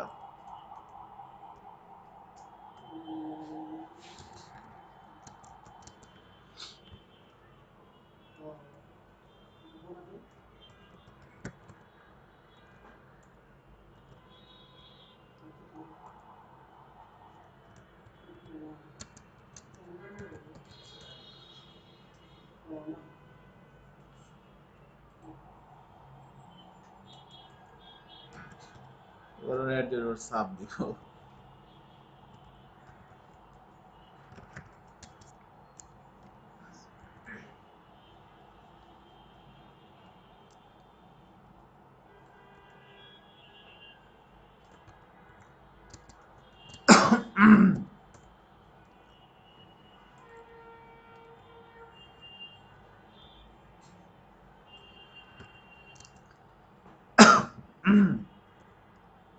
ওকে, আমরা একটা অবজেক্ট তৈরি করলাম, অবজেক্টের নাম কি?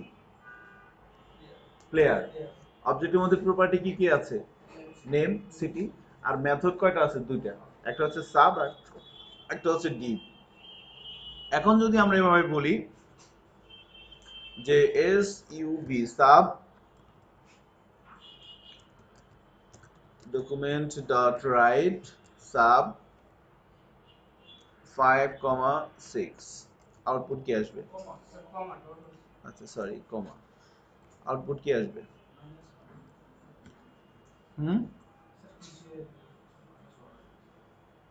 ভালো করে দেখেন তারপরে বলেন। কিছুই আসার কথা না, তাই না? কারণ কি? অবজেক্টটাকে তো ধরি নেই, আমি সরাসরি মেথড কল করছি না। এই মেথডটাকে কি আমি সরাসরি অ্যাক্সেস করতে পারবো? এই মেথডটা কি অবজেক্টের আন্ডারে না? দেখছেন কত সহজ। আমি যদি ব্রাউজারে যাই এবং রিলোড দিই, আউটপুট নাথিং, তাই না? আমি যদি কনসোলে ঢুকি, দেখি হাতে কি কয়। কনসোলে ঢোকার পর দেখাচ্ছে কি sub is not define, define বলতেছে না। এবার যদি আমি এখানে যাই, এখানে গিয়ে যদি এটা বলি যে প্লেয়ার 1, দেখেন ডট দিলেই কি পাচ্ছি? প্রপার্টি গুলো পাচ্ছি না, এবং মেথড গুলো কিন্তু পাচ্ছি। এটা যে প্রপার্টি বোঝা যাচ্ছে, এগুলো যে মেথড বোঝা যাইতেছে। খেয়াল করছেন কি ব্যাপারটা? কারণ এখানে প্যারেনথেসিস চলে আসছে। আচ্ছা, এবার যদি দেই, এখন কি আসবে? সম্ভবত -1। যদি ব্রাউজারে যাই এবং রিলোড দেই, ওকে, এটা হইতেছে কনসোলটা অন করা থাকলে সে ডিবাগটা অটোমেটিক নিয়ে নেয়। ঠিক আছে, কনসোল যখন অন করা থাকবে, এবার রিলোড দিলেই সে ডিবাগটা স্টার্ট করে ফেলতেছে। এই যে এখানে নিয়ে আসছে আমার এখানে, দেখছেন যে পুরো ক্লাসটা কিন্তু এখানে চলে আসছে, প্লেয়ার, নেম, সিটি। আমি যেভাবে ক্লিক করি, এই যে একটা একটা করে আসতেছে। ঠিক আছে, সো হ্যাঁ, কারণ হচ্ছে আমি তো পজিশন বলে দিই নাই। আমি যদি মনে করেন এখানে বলে দিতাম, ঠিক আছে, উপর থেকে শুরু করে, মানে যেখান থেকে আপনি শুরু করবেন সেখান থেকে কাজ হবে আর কি। ঠিক আছে, এটা নিয়ে আর ইয়ে করতেছিল। সো এভাবে কিন্তু আসতেছে -1। এভাবে আমরা অবজেক্ট তৈরি করতে পারি। ওকে, সো একটু দেখেন তো আপনাদের এভাবে হয় কিনা।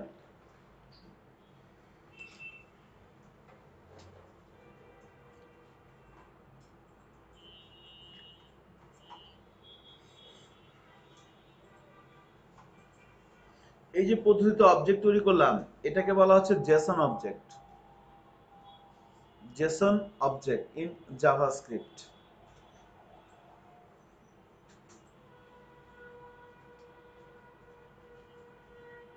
আগে থেকেই ছিল স্যার। আগেরটা ছিল অবজেক্ট প্যাটার্ন, অবজেক্ট ক্লাস ধরে আমরা অবজেক্ট তৈরি করছি।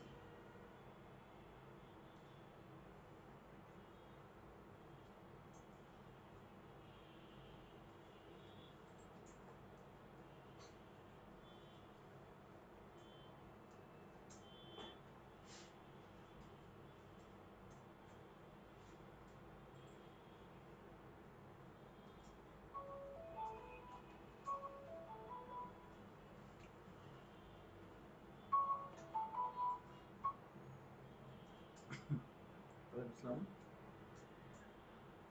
জি হিমাংশু বলেন। হ্যাঁ আমি আছি, ক্লাসে আছি আর কি। আপনি আসছিলেন, ওয়েট করবেন? আচ্ছা ওয়েট করেন তাহলে, আমি 9টা থেকে বেরোবো। আপনি ওই পেন্সিল বক্সে আছে কি এটা আছে না, এখানে আসতে পারেন। আমি বিআইডিএম ভিতরে নেই আর কি এখন। ওই তিন, হ্যাঁ 3 তলায় বিটবার্সের যে অফিসটা আছে, পেন্সিল বক্স এখানে আছে আর কি। আচ্ছা, কাজ করে কিনা একটু দেখেন।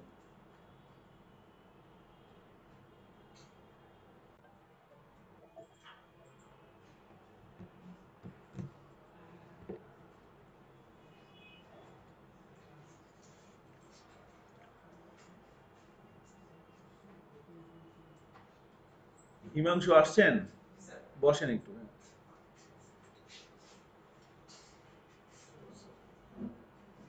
হয়ে গেছে না? কাজ করে? আচ্ছা।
স্যার এখানে প্রপার্টি লেখার পরে স্যার সেলগুলো দিলে হয় না, কমাই দিতে হয়, দিতে হবে নাকি? হুম।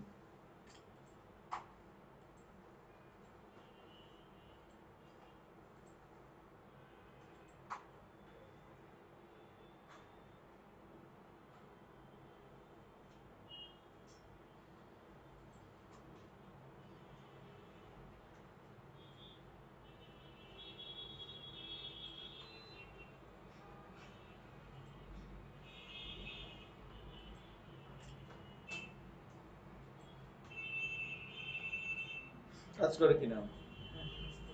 কাজ করে, তাই না? So now the last one is for today. মানে আজকে আমরা আরেকভাবে দেখব, সেটা এটা এটা অনেকেই করে আর কি, মোস্ট ইম্পর্টেন্ট। এটা করে হয়তো আপনি পিএসপি বা সি শার্পের কিছুটা ফ্লেভার পাবেন। সো দেখেন, the last process is, last one is,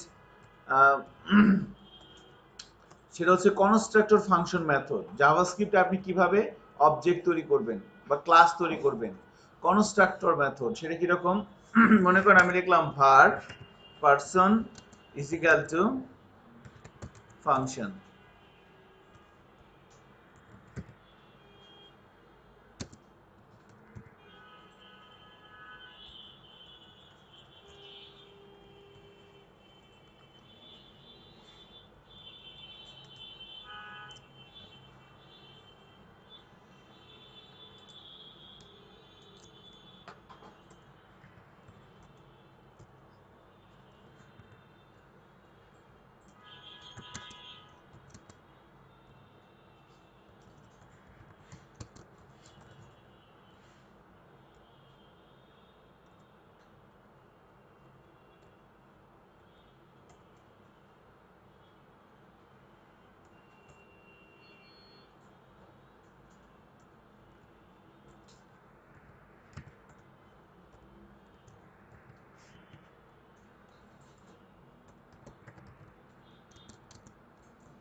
এই হচ্ছে আর একটা প্রসেস। আমরা ক্লাস এভাবে আমরা তৈরি করব। এভাবে মনে করেন যে মানে ম্যাক্সিমাম ক্ষেত্রে যে কুইরি বা জাভাস্ক্রিপ্টের যে লাইব্রেরিগুলো আছে সেগুলো ম্যাক্সিমাম ভাবে তৈরি করা হয়েছে আর কি। ভার্ব পারসন এটা একটা ক্লাস, এটা একটা ক্লাস হচ্ছে পারসন নামে একটা ক্লাস। এবং এই ফাংশনের মধ্যে দেখেন এই দিস কিওয়ার্ড ব্যবহার করে দিস কি রিপ্রেজেন্ট করতেছে খেয়াল করেন তো, পারসন। এই পার্সনের নেম বলে দেওয়া হচ্ছে সবুজ খান, এই পার্সনের কান্ট্রি বলে দেওয়া হচ্ছে বাংলাদেশ, এই পার্সনের একটা মেথড হচ্ছে টেস্ট যেখানে যা পাঠাবেন সেটাকে সে রিটার্ন করবে। এই পার্সনের একটা মেথড হচ্ছে ডেমো যেখানে আপনি দুইটা আর্গুমেন্ট পাঠাইতে হবে এবং সে দুটাকে যোগ করে রিটার্ন করে দিবে। এখন এই পার্সনের মধ্যে থেকে আমি নেমটাকে ইউজ করব কিভাবে, তাই না? এই ক্লাসের মধ্যে এই কান্ট্রিটাকে আমি ব্যবহার করব কিভাবে, এই পার্সনের মধ্যে থেকে টেস্ট ডেমো এগুলোকে আমি কিভাবে ব্যবহার করব, তাই না? সো ব্যবহার করার জন্য এবার যেটা করতে হবে, আমি যদি এভাবে বলি var object 1 is equal to new, ওই দেখেন পার্সন চলে আসছে। এভাবে আমরা পিএইচপি তে অবজেক্ট তৈরি করি না? সি শার্পে মনে এমনি অবজেক্ট তৈরি করি, আমি জানি না ঠিক একই আর কি। হ্যাঁ, সো এই যে আমরা একটা ক্লাস তৈরি করলাম না, আপনি এভাবে কম্পেয়ার করতে পারেন। এটা হচ্ছে কনস্ট্রাক্টর মেথড বলা হয়, constructor procedure two declare object in JavaScript. So person, এবারে নিউ পারসন। এবার এই অবজেক্ট 1 ধরে আমি কি কি অ্যাক্সেস করতে পারবো বলেন তো? দেখেন এখানে কি দেখায়, নেম, ডেমো, টেস্ট, কান্ট্রি সবগুলো দেখাচ্ছে।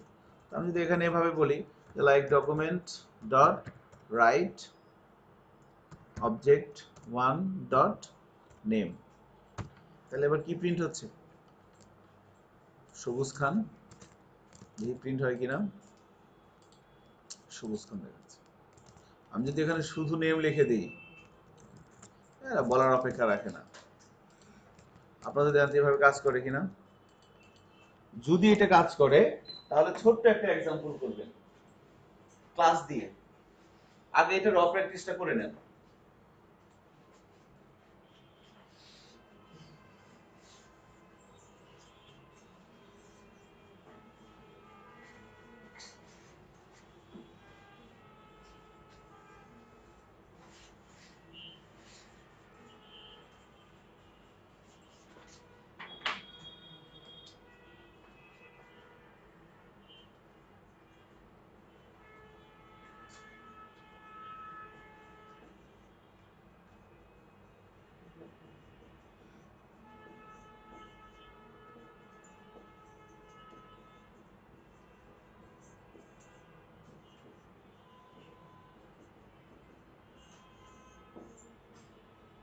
এই কাজটা এই ক্লাস দিয়ে করবেন। First name last name full name এই ক্লাস দিয়ে। আজকে কি কিছু করতে পারছেন আপনি? হ্যাঁ, ব্যাপারটা খেয়াল করছেন কি? এখন আপনি মনে করেন এগুলো কি প্র্যাকটিস করছেন, জাস্ট সিনট্যাক্স কিভাবে লিখতে হয়, আমি কখন লিখবো, কি কারণে লিখবো, এগুলো আপনার সফটওয়্যার কোম্পানি যখন কাজ করবে তখন আপনার ম্যানেজার বলে দিবে যে আপনি এটা করেন, এটা করেন, এভাবে করেন। আপনাকে শুধু সিনট্যাক্সটা কিভাবে লিখতে হচ্ছে সেটা জানতে হবে, যে জাভাস্ক্রিপ্টে কিভাবে অবজেক্ট তৈরি করতে হয়। First name last name full name এটা ক্লাস দিয়ে করবেন, এবং ক্লাস তৈরি করার এই প্যাটার্নটা ফলো করবেন। এই ক্ষেত্রে এই প্যাটার্নটা, অবজেক্ট তৈরি করার এই প্যাটার্নটা ফলো করবেন।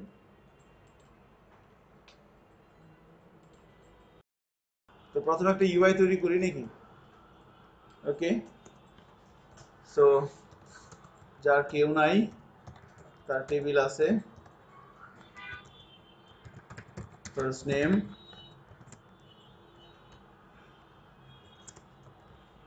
ইনপুট, the টাইপ হবে টেক্সট, আর টাইপ দিয়ে দিচ্ছি ফার্স্ট নেম। মার্কআপটা রেডি করে ফেলেন।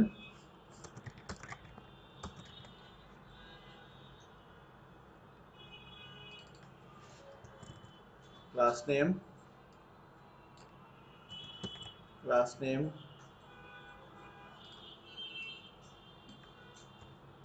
Full name, full name,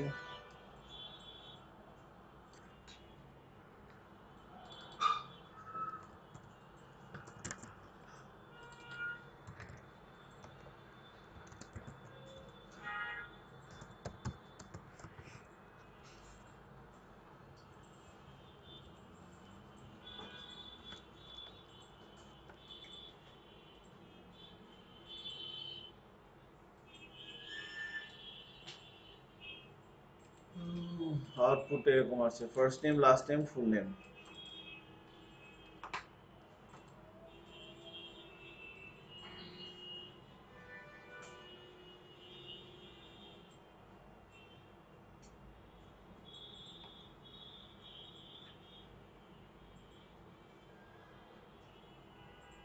next ক্লাসে আমরা প্রোটোটাইপ নিয়ে কথা বলবো। প্রোটোটাইপ, জাভাস্ক্রিপ্ট একটা সিনট্যাক্স আছে প্রোটোটাইপ, সেটা দিয়ে আমরা কি কি সুযোগ সুবিধা পেতে পারি, এবং তারপরে আমরা jQuery, আজকে jQuery ধরার কথা ছিল তাই না? নেক্সট ক্লাস থেকে আল্লাহ বাঁচা রাখলে jQuery প্র্যাকটিস শুরু করব। আমরা কিন্তু মোটামুটি অনেক কিছুই প্র্যাকটিস করছি র জাভাস্ক্রিপ্ট দিয়ে, খারাপ না কিন্তু একদম, আমার যেটা মনে হয় আর কি।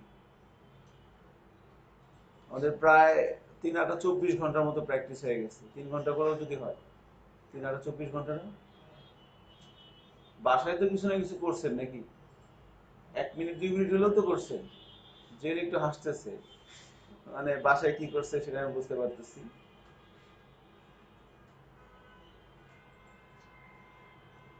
সো মার্কআপটা মনে হয় হয়ে গেছে তাই না? হ্যাঁ হ্যাঁ, এখন আমি স্ক্রিপ্টে এসে কি করব, পার্সন নামের একটা ক্লাস আছে থাক, আমি একটা ফাংশন লিখি এখানে, দিস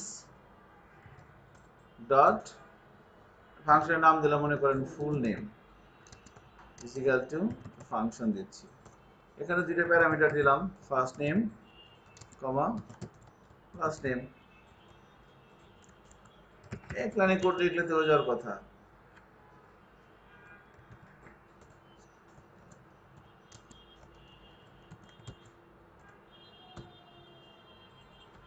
বাস, আর কি।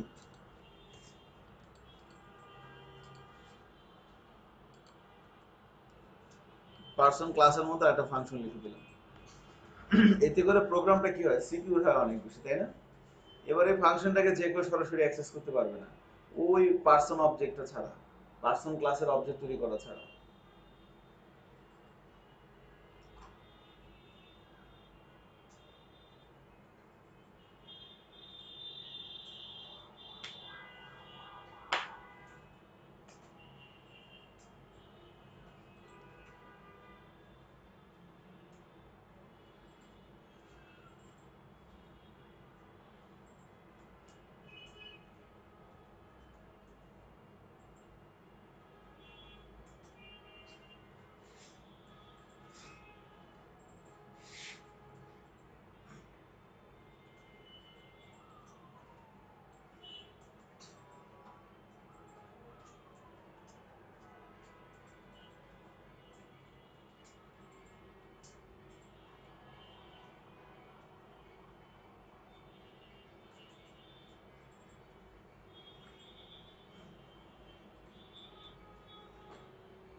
ওকে, ফাংশন লিখা হয়েছে তাই না? পার্সন ক্লাসের মধ্যে ফুল নেম নামক একটা ফাংশন লিখতে পারছেন কিনা এরকম, আছে না? এখন কি করা লাগবে বলেন? এখন আমার এই অবজেক্টগুলো তো এখন দরকার নেই আপাতত। দেখেন আমার ক্লাস তৈরি আছে না আমার কাছে, এই অবজেক্ট যেগুলো তৈরি করছে এগুলো লাগবে না। এই হচ্ছে আমার কি, এই হচ্ছে আমার ক্লাস।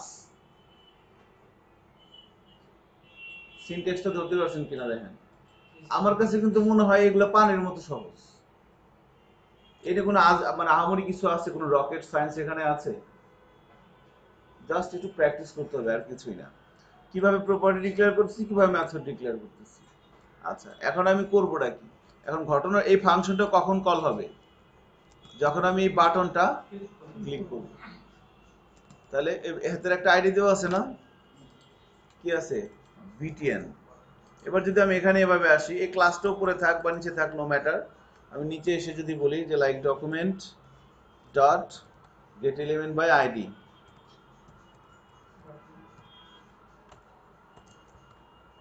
var বাটন এলিমেন্ট, এবার যদি বলি বাটন এলিমেন্ট ডট অন ক্লিকে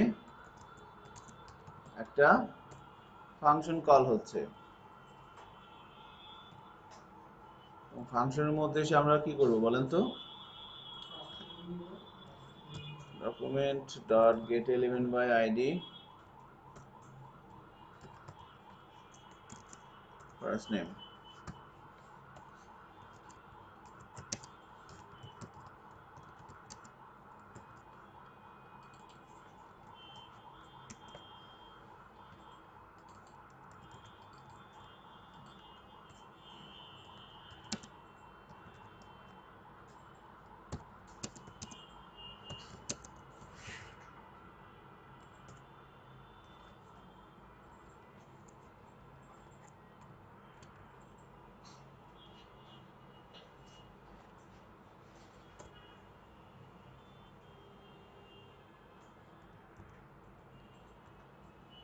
কোনটা কল করব?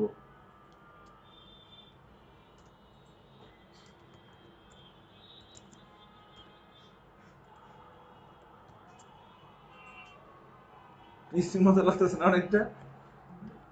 স্ট্রিং মতো লাগতেছে না? অবজেক্ট ধরে ফাংশন কল করলাম আর কি। প্রোগ্রামটাকে একটু সিকিউর করা জাস্ট, আর কিছুই না।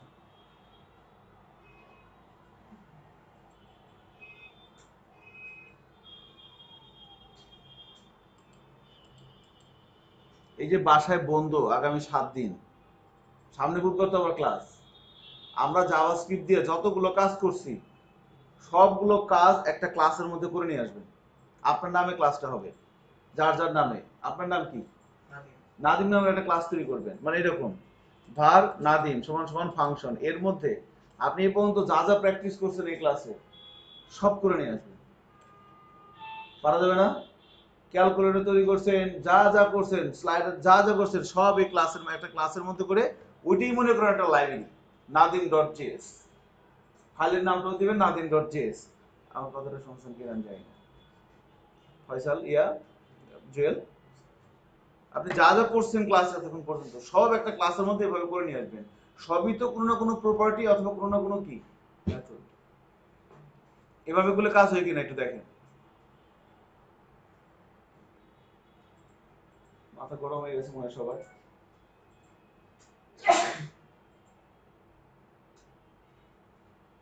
জিসান কিছু করতে পারছেন আজকে?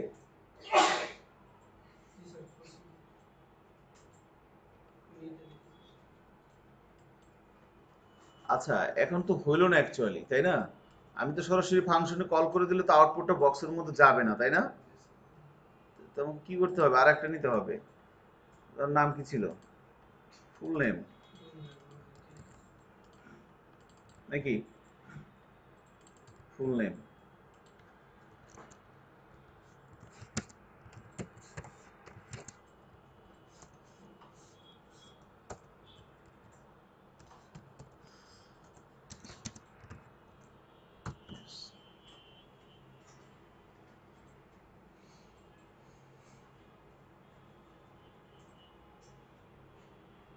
এক লাইনও লেখা যেত না, ভেরিয়েবলের মধ্যে না ধরে সরাসরি।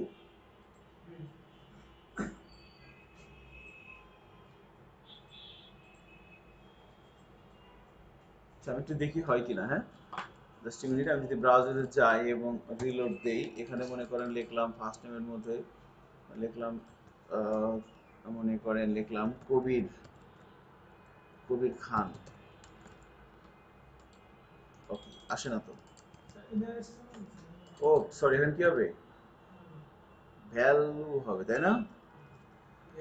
হ্যাঁ, এই প্রথম ফয়সালাটা ভালো কাজ করলেন আমার দেখা মতে। ঠিক আছে, রাকিব রাকিব রাকিব কি লিখবো বলেন তো? রাকিব মিয়া। সাবমিটে ক্লিক করলাম। ওকে, কেন আসছে এরকম? হ্যাঁ, sorry, var person is equal to this dot full name, first name last name, first name এবং লাস্ট নেম কে ও ঠিকই তো আছে। এখানে কি লিখতে হবে?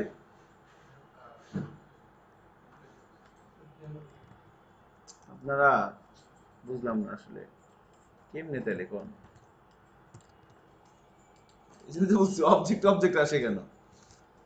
এবার রিলোড দিয়ে দেখি।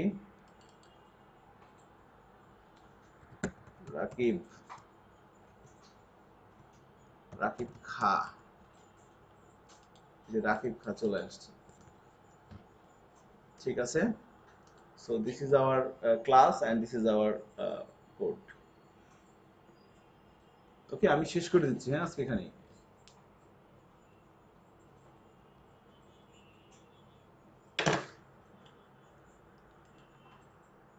আচ্ছা, হোমওয়ার্ক তো পাইছেন, কি কি বলেন তো? রিড মোর, আর 1 থেকে ক্লাস 2 থেকে এই আজকের 8 নাম্বার ক্লাস পর্যন্ত যতগুলো এক্সাম্পল আমরা ক্লাসে করছি সবগুলো এক্সাম্পল কোথায় করে নিয়ে আসবেন? ক্লাসের মধ্যে। আপনার নামে একটা ফাইল তৈরি করবেন nadim.js, সেখানে একটা ক্লাস তৈরি করে ওখানে থাকবে আর কি। Thank you.